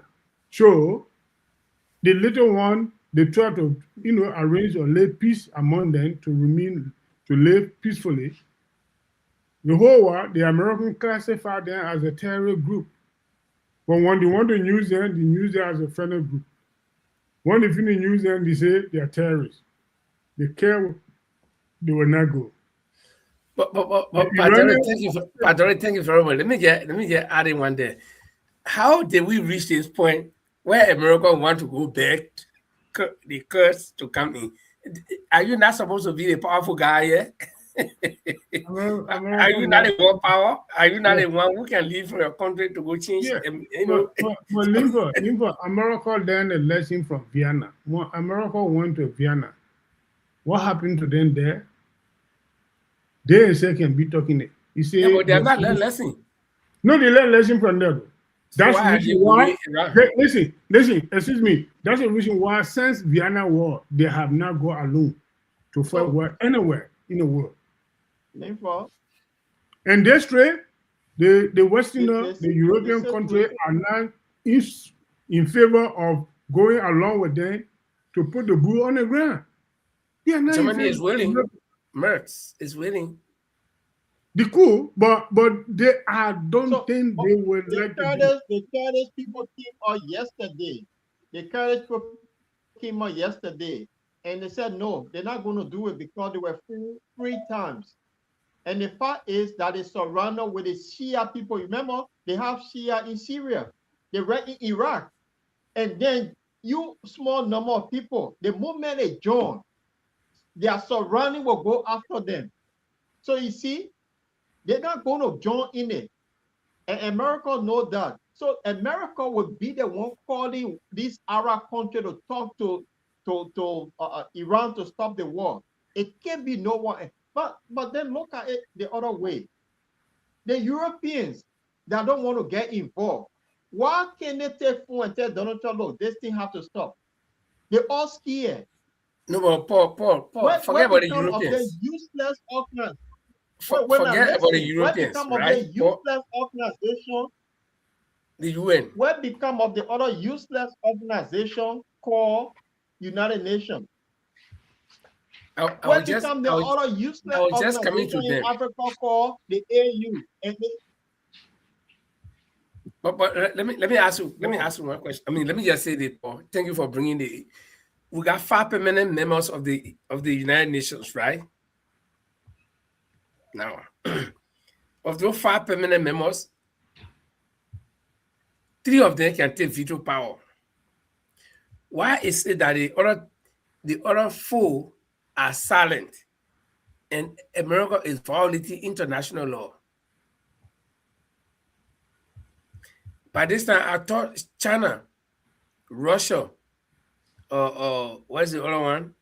England, France, the 4 of them should have come out to say something. Only Macron talking. Because it takes a few minutes for Putin to say, no, America, stop. If you don't stop, we're coming for you. And let's see whether America will continue. Because no, I think it has got to come to a point where countries will say, no, you cannot do this. But they're sitting and watching, sitting on the fence and watching can cause a lot of damage. I mean, this war, there is no justification. How can you sit in America and Iran lean for? They're all talking. We're in an economic situation. Listen, this video we just played where the Iranian foreign minister said, if you listen to the entire video, they asked him about Russia and China. He said they are still giving us support, but he couldn't tell them the kind of support that they're getting. Remember too, they're part of the BRICS nation, and what is happening economically is scaling America. They want America's economy to cripple, but they will not say it. But supporting it, you see, look, if you hear Donald Trump say we damage all of these things, but these guys still pinpointing and hitting target. Do you think who's doing it? Think on it. Who's doing it? Who's in the background giving the information where to hit? So they've been beat in a way silent, but they play their role in a way. Now, when you see gasoline now today, they stop Russia from selling oil. No oil leaving the strait now. What happened? India turned to Russia. So the European going to buy Russian oil through India. See, you see where I'm heading? I went to the pump the evening. I almost out there yesterday because we buy by liter, right? I went to the pump yesterday. At least I was paying 22 liter. I mean 22 krona for a liter, which is like $2.30, $2.30 just for 1.2. I went at it after that 26. I almost turned around, but then I look at my case. I said, "Hey, well, we die." I used to buy at least quarter. I mean, or half 10. I had to buy quarter 10. I said, let me just need to get my children to kindergarten. But you see, the ripple of effect on this thing is going to be great. And like I said again, this is no threat or this is no prophecy. But I will tell you that this war will extend economically or militarily. It will extend because the moment when you play in one soul for long, you can start hating. You go to the doctor, you play inside the soil, you can't finish. Even you know me, but you play inside, you can't go away, it will start hitting. So when it continues, all of country will begin to join. And it might just explode. Nobody knows what will happen. So it's been my observation that I think everybody should be very careful. This thing we're looking at, because Iran is determined. Iran say we are waiting for them. Put people in the air, we're there. Put them on the sea, we're there. Put them on the ground, we're there. We are waiting. They're not biting that one. They say we are ready to die. If we die, we'll finish. But we're ready. Today we'll do it. And I like the stance that Iran is taking. Nothing making them scary.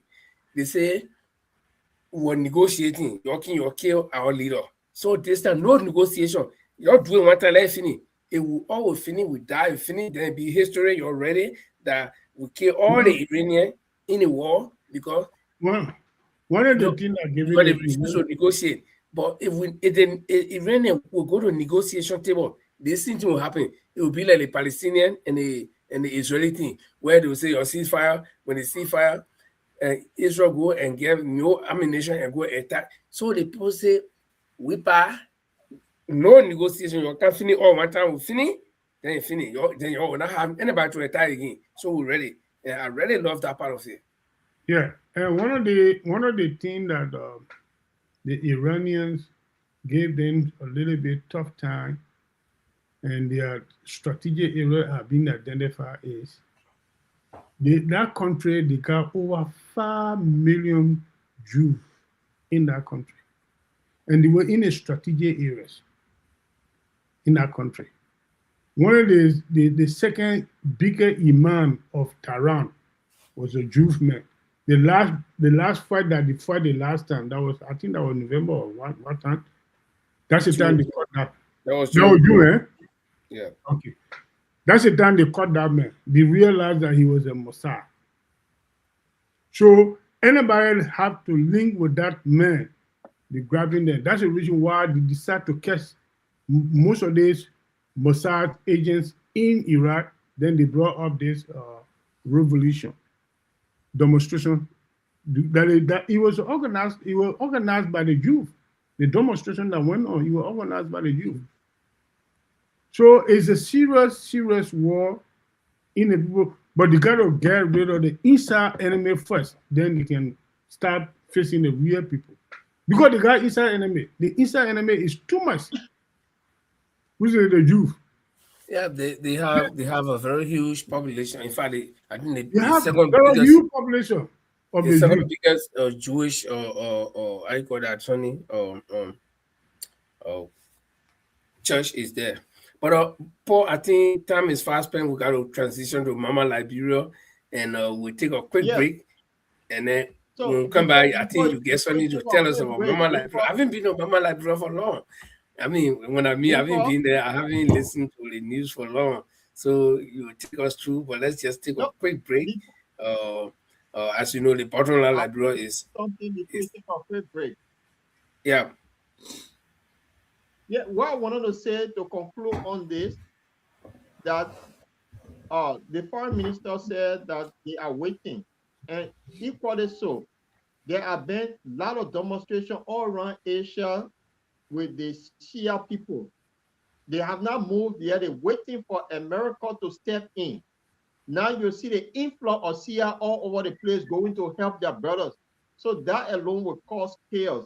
So on that note, I think let's wait and see what the American will do, who they're going to, if they'll put boots on the ground, which I doubt, because if they do that, this is not Afghanistan, this is not Iraq. This is a different group of people that they're dealing with. So yes, I just want to throw that in there. No, but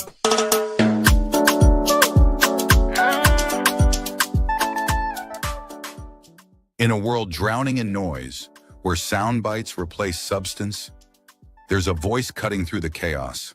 Audience with the Lord Chola Play conversation, where Liberians and global citizens tackle the questions we're afraid to ask. Every Sunday at 8 p.m. UK and Liberian time, and 9 p.m. Central European time, Audience with Lord Chola Play. On the Bottom Line, Liberia explores the issues that keep you up at night. Democracy's future in the age of misinformation. Economic systems that serve people, not just profits. Technology reshaping our lives. Reconciliation, development, and the crisis of meaning in modern Liberia. No easy answers, no tribalism, just intellectual courage, genuine curiosity, and the willingness to wrestle with complexity together. This is for Liberians who refuse to shrink their thinking, who believe nuance is wisdom, who are ready to remember how to think, not just what to think. Audience with the Lord Chola Play Show. Sunday, 8 p.m. Liberian time. Subscribe now. Join the conversation on the Bottom Line Liberia, because the questions that matter most are the ones we're brave enough to ask.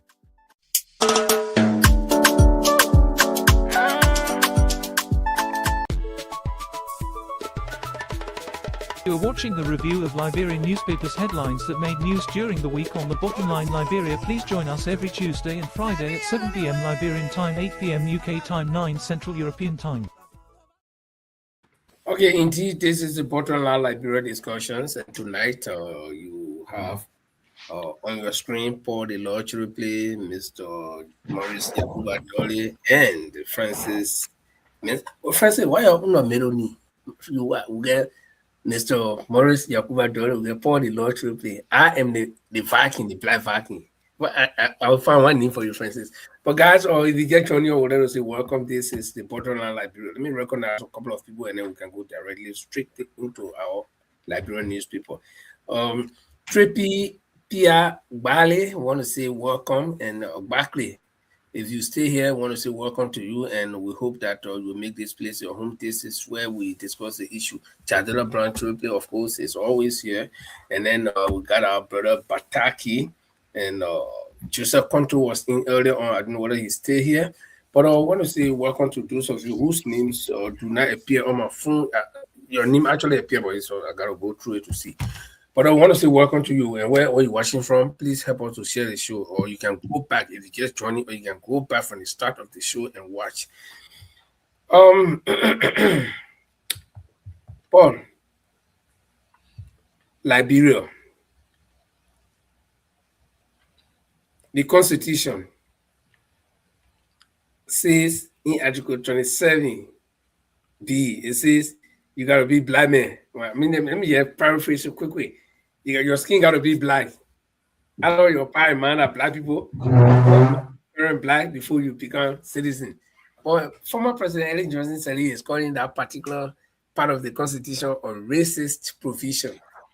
And she wants, or she's encouraging people with non-Negro descent. Non-Negro descent would be none of your parents black. You can be Indian man, you can be Lebanese man, you can be Norwegian guy, your father and mother, they are white, but it means nothing. You be president, you can be citizen of Liberia. But a lot of people are looking at it for different perspectives. The economic perspectives, the social perspectives, and so many. Let me give everybody one minute because our time is gone. Just to discuss that. Patoli, at least you've seen Liberia longer than two of us here. They want to make white men. I'm not against white people being citizens because myself I'm citizen of white man country. but we look at the economic balance or the economic disparity. We look at the social disparity where Liberian people they think that when anybody that know where they are or they better than them.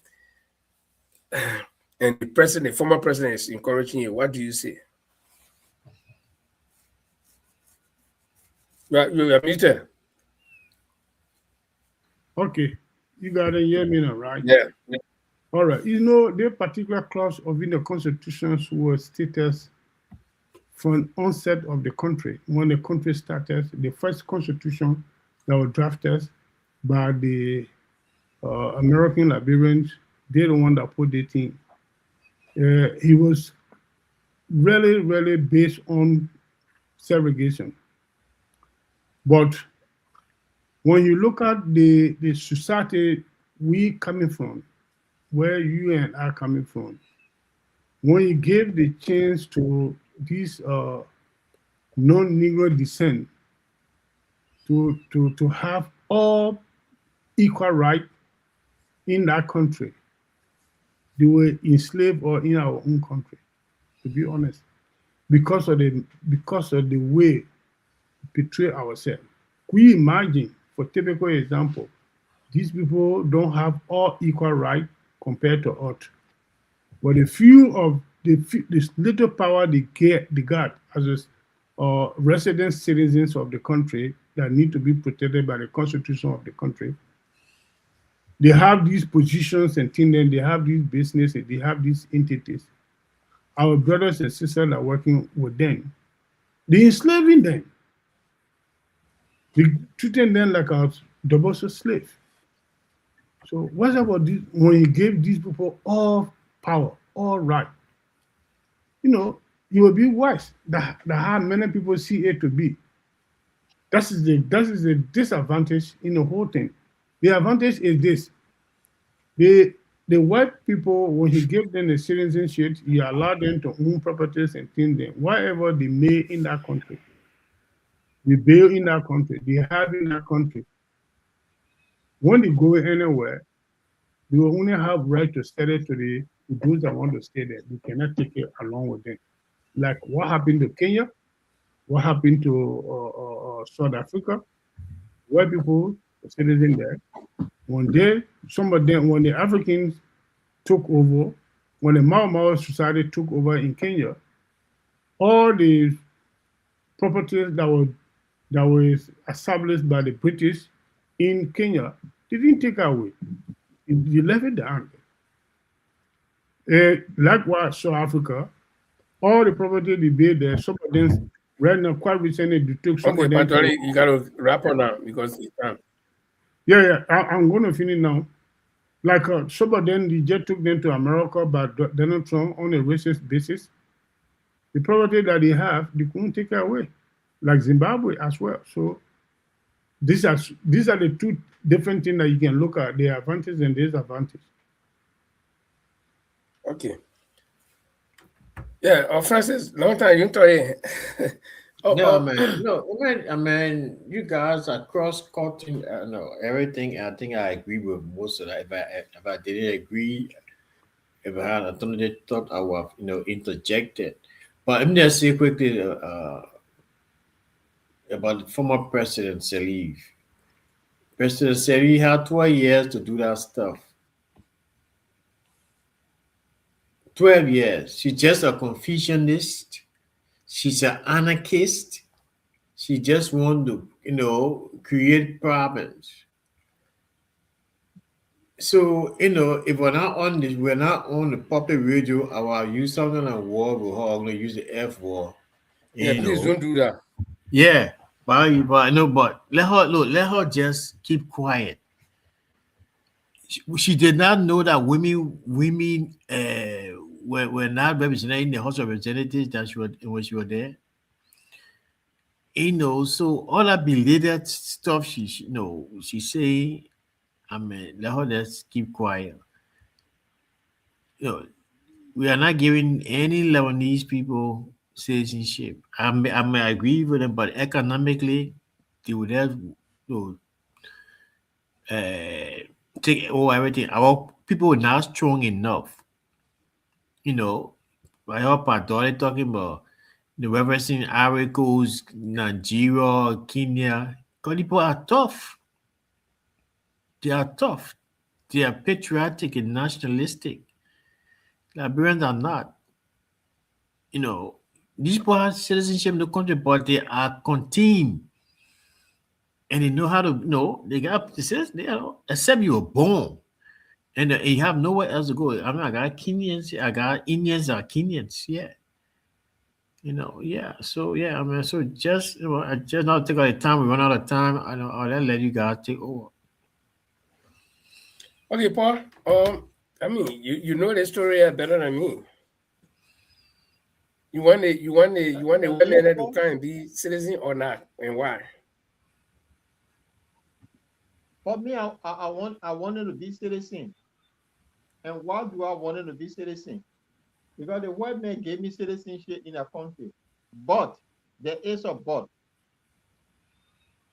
If Ellen Johnson believed that these people should be, she was the one in power for 12 years and she was getting the most money to do all sort of transform to even make Liberia that a country of middle class. We should refuse.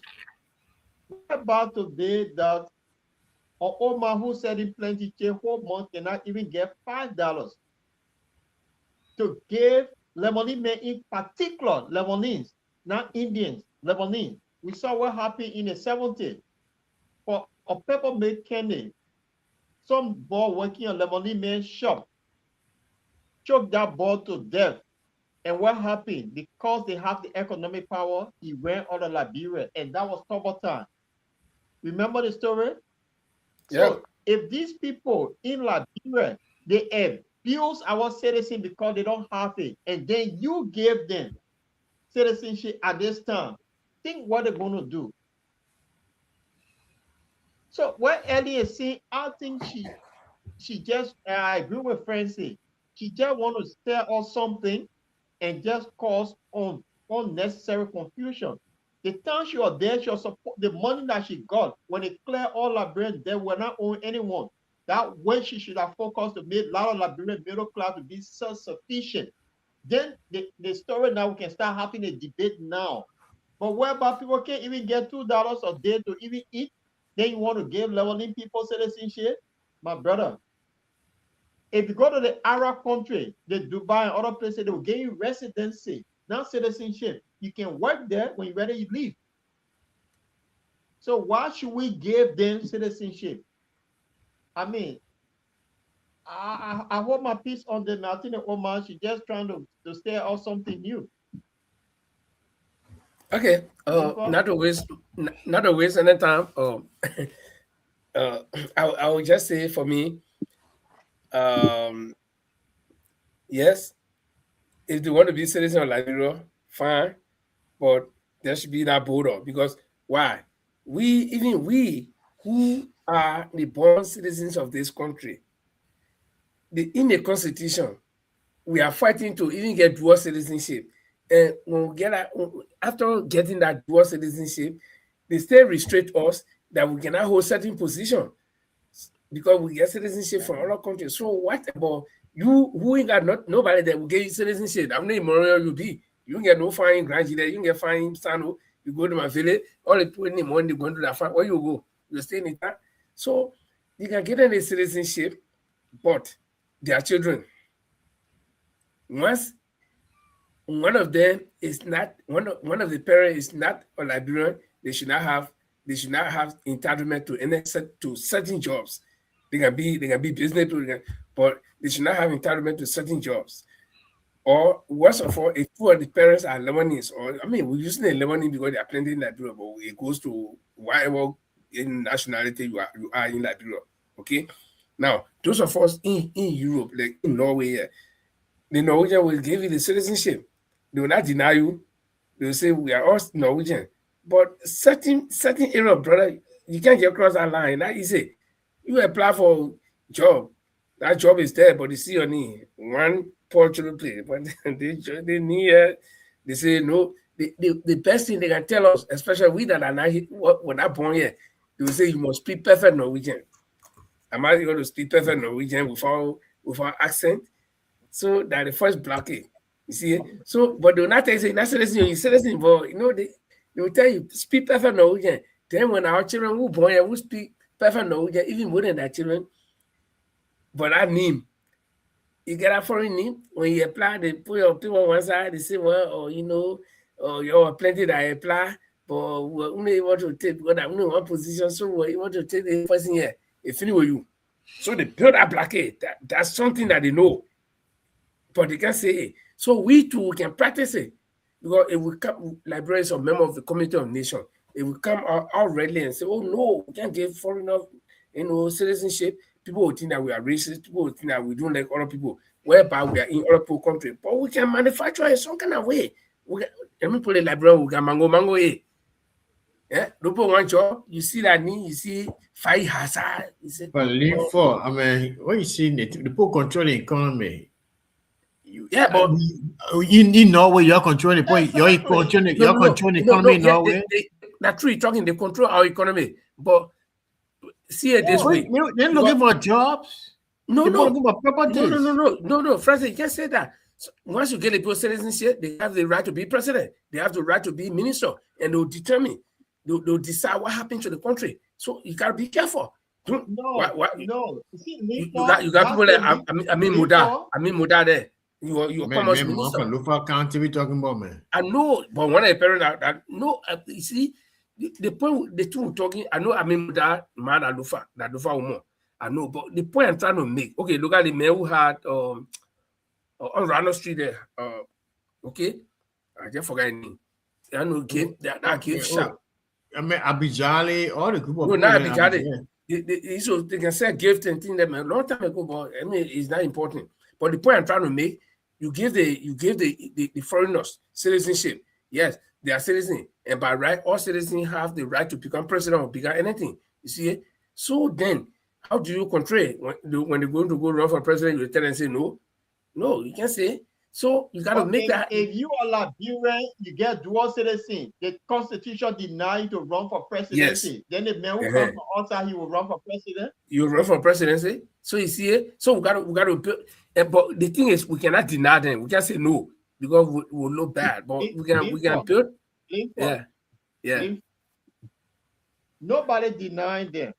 What Ellen should have done, and Francis said it, on her administration, where she had the most money to make a lot of Liberians middle class, where you are economically powerful, you can give it to somebody in Liberia now. Go see somebody working for those guys in a lemonade shop.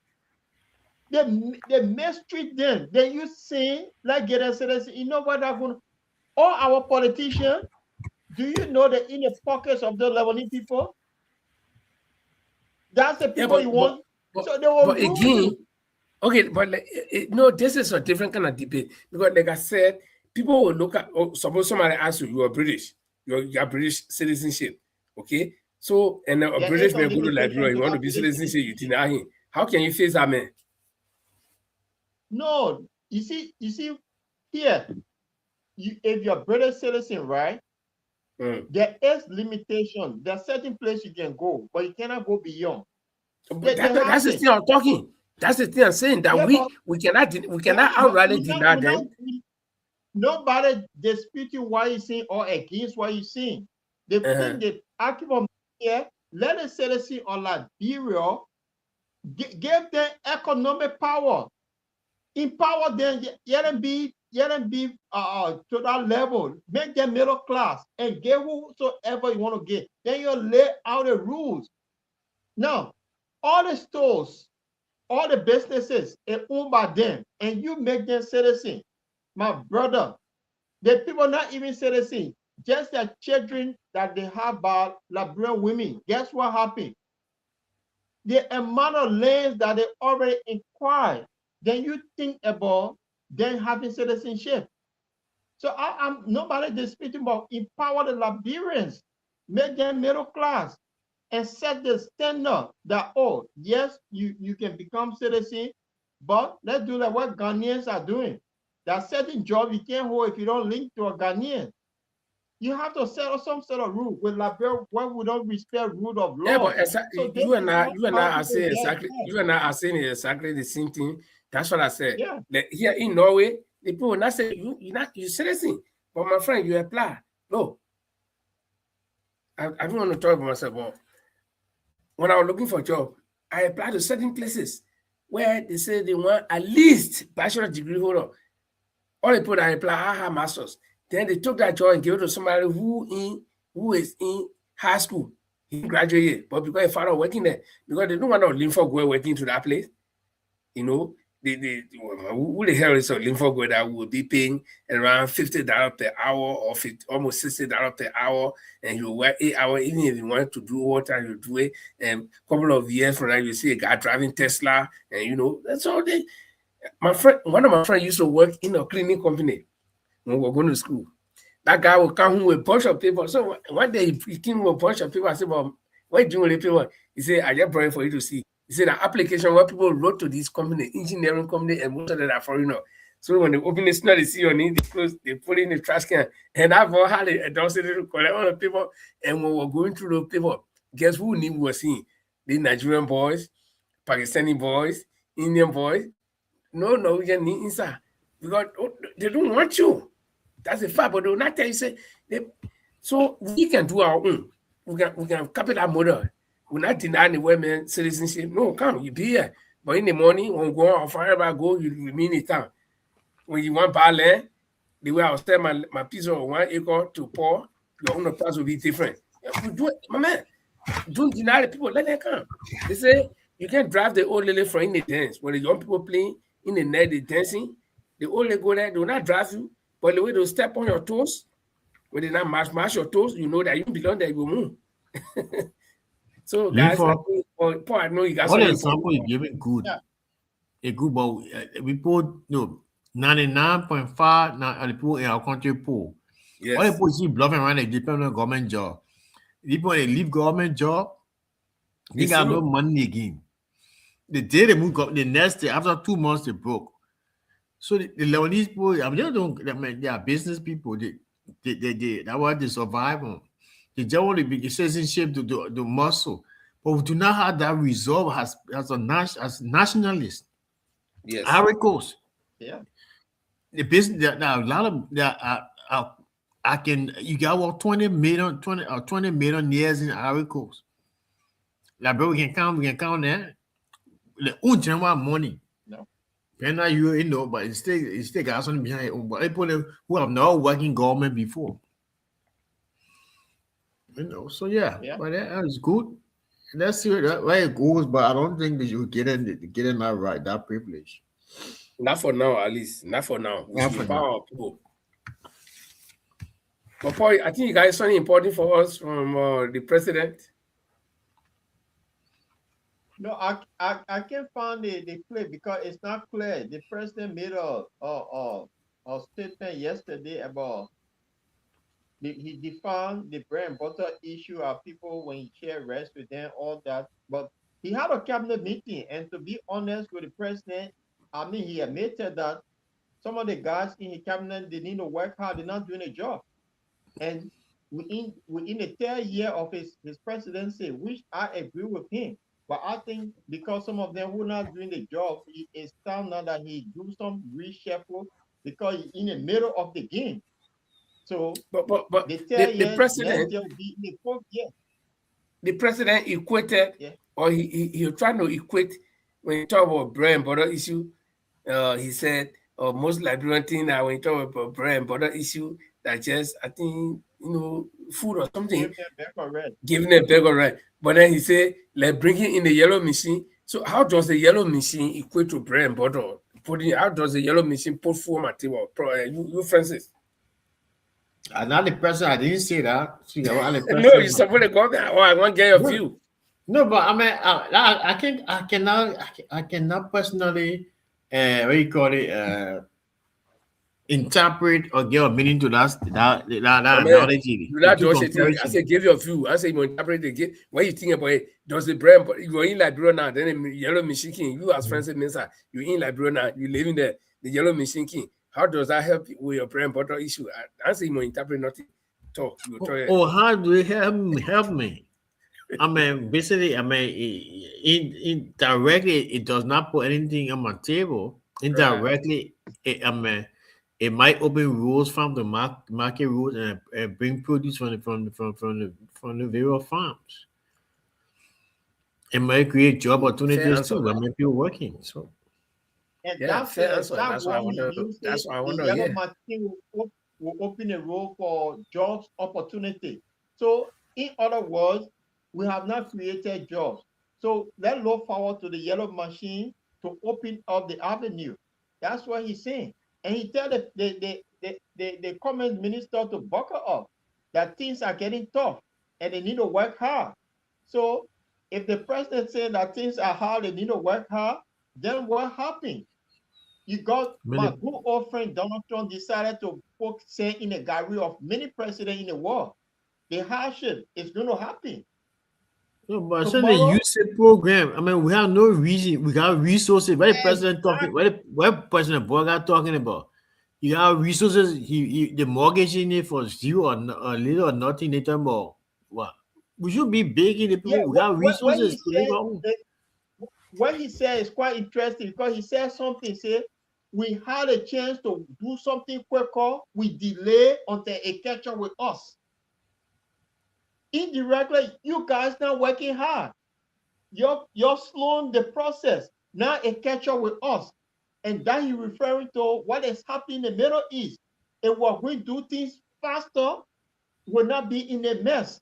So in other words, the president, he's mad. Excuses. We be 175 years or something, or 180 years. What are we doing? We got resources. Every day we're finding ore. We're finding this. We can't use it for the benefit of people. You get the Turkish people, the money iron ore, taking all. I mean, Can you gold. imagine? The people who making shawarma and pizza here, they didn't want to go into. They say they get gold man. But guys, I think the time is fast spent, and I want to be. I'm happy that the president is waking up, that he can make these kind of comments. You know, unlike he will sit down and say, "Oh, everything is okay," because he knows that they have been dragging their feet. And one thing I learned is that in the military, delays are dangerous, and Iran is experiencing it today. If the time America will bring all the Russia aid, they start bombing. If they have started bombing Israel and Iran, they will not kill their president today. I mean, their Ayatollah. Delays are dangerous in the military because the 1 minute that you delay, your enemy will take advantage. So the government has been in power for all the 2 years. This is the 3rd year now, and now the president is waking up. It's late because the next year now it will be the 4th year, and they should have been at that time showcasing what they have done to be able to run campaign in the 5th year, and then the 6th year they can be ready for elections. But now they're going to start running on their heels. You're calling on commerce minister to do it, and things will not happen automatically. The commerce minister is not Kim Maris, where he can test anything he tests will turn to gold. No, everything will take time. Now they saw the miscalculation that George Weah and his group made, where we had in their first year, they used to go on the football field, start the morning, Kokoloko, we are the massive, we can't get tired. Then the 2nd year, reality started coming in. The 3rd year, sanctions started coming. And the 4th year, when you look, it was tough now. The 5th year, they couldn't do anything. So this will serve, so this will serve as open up for the United Party government. And again, I mean, they still have 3 years, okay, to say, so to speak, so they can still make it, man. Well, but let's see. We can already write that off. You know, of course, I'm not sorry. 3 years too short. They can't do nothing. Yeah. They got next year, the following year, that campaign. People start positioning themselves. Man, the people can bring in yellow machine. With them. The people brought in yellow machine in the next from now to the end of the year. You know what they bring in? They might bring a bunch of money. You don't know. Confidence might come. Tomorrow when no gasoline, listen, tomorrow when no gasoline in the town, that different woo. So the bread and butter issue, it will start from tomorrow because what happened? They depend on these people to bring gasoline from the Middle East. That alone is a problem. Remember, chicken soup going to go up. Alcohol going to go up. I will still And when the play the people devil's start feeding advocate. it tomorrow, I will still play the devil's advocate. I will still have little hope that the government they can change something around. I mean, I can't write them up totally. You know, of course, you know, I'm not nobody United can partisan. change something wrong. Nobody disputing that. They still go what? They go the whole of this year. But then Yes. what the paper is saying, this is the year was all to start shooting. Middle Okay. East crisis come in. Let me logical here. Middle East crisis come in. What happened? The alcohol was selling 2 cents. The alcohol now will be 5 cents. That is where the problem lies. Look at it from the common point. So when will that war end? Then the noise start coming back to him. This is what he's saying. He said we delay. I don't want even if that war not come, if that war stop tomorrow, the government may be all alone. Well, I ain't like work for long. You may be. I thought they would have come to change some stuff. Basic thing they criticized all the past years, they're doing the same thing. They're doing Why the are you same sounding thing. this way? Are you discouraged? What? Why are you No, I'm sounding not. this way? I tell a realist. I support the government. I'm a realist. They're doing the same thing. Okay, fair enough. Okay, guys. Time is fast spent. We want to say thank you very much. We don't want to bow down our viewers. You know, I mean, when we sit there, we talk about Liberia, we don't want to leave because this is our patrimony, right? This is the country where we come from. We can live even in heaven. The day we all die and go to heaven, we'll still be thinking about a place we came from called Liberia, you know, where we used to do our little baba thing and Google ones. But we hope that this country will be good. And people, our children can go, but not for people like, oh, we go and go back now. We have been saying that one place, so now would that be able to move? But we think about the children, the next generation born in Liberia and out of Liberia. That's why you see or sit here, we talk all these things. We don't hate anybody. We want good for the Liberian people. If all of us could be president, we'll be making our contribution, but we all cannot be president. So when we put you there, your minister, your this, your that you're looking at. So we'll put fire on your back. Not that we hate anybody.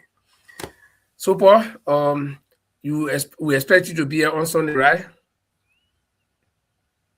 Absolutely, I'll be here on Sunday. So yes, we'll be here on Sunday again for another edition. If you are here on Sunday and you need some help, probably Francis can pop in if I'm available. Normally, I work Sunday night. I do my routine on Sunday night. So, yeah.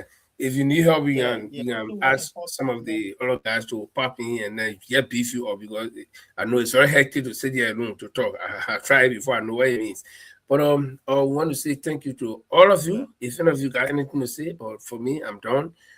We talk about I'm done, man. I'm done. Yeah, we talk about the Middle East crisis, which we have no control over. The reason why we emphasize on the Middle East crisis is, I mean, like I just told you, I went to the pump, man. That I'm paying $26 for one, not gallon, for one bottle, one beer bottle of what gas. So my car takes 55 beer bottles. So if you calculate by 25, yeah, man, I was discouraged. 55 bottles of beer. You pay $2. You're not paying $20. Two something, eh? They paying $2.50 or $3. Okay, yeah. So $2.50, that 1 gallon money in America, but here I'm buying it for a liter. But 1 liter of 1 liter of 4 gallons. Eh? 1 liter of 4 gallons. Who told you? The 5 gallon liter? I mean the 5 liter gallon, the 5 bottle. The liter, look at when you buy beer, look at the bottle, 1 liter. Okay. I was drinking something. Okay. Yeah. So, you know, every time I go to America, I make mistake, right? When I go to the pump, I pay $2.50 for a gallon. I feel that it's expensive, but then I catch myself. So no, yeah, 4 gallons. 4 gallons equal 1 liter. No, 5 gallons equal. Wait about gallon, mama. You know what gallon is? Gallon that will be one with a hand now. Oh, okay, 4 liters. You got 1 gallon, rather. 5 liters. You got 1 gallon. 5 liters? Yeah. Okay. Yeah. So you see, They got it fine. yeah. So then we were talking. You know, everything that happens somewhere. Look at Norway. We produce oil. We sell oil out. So something that happening way in Iran. How does it affect our oil production that we're paying that much? So you know, we hope that everything will be okay. And but all in all, we still got to survive. Thanks a lot. And guys, we're going to be here on Friday, but in the meantime, Paul is going to be here on Sunday. Yeah. Linford. Mm. Linford. See, you can produce oil, but there's certain kind of gas that you cannot produce. So you expect it from somewhere. So Because in Nigeria, right here, in trouble. you got to refine the oil. You got to do a lot of stuff. That Nigeria, Exactly. So this is the problem. Nigeria is bringing the facility now to have what you call it, refinery, oil and gas. I mean, oil and diesel being manufactured in Nigeria. Well, I want to say something after the show. So I mean, I need to. I got an idea. Okay. Okay, guys. So we got to close the show, and then we take our leave. It's almost 12:30. So we want to say thank you all. Welcome back on Friday. But if you have a chance, you can jump on Sunday.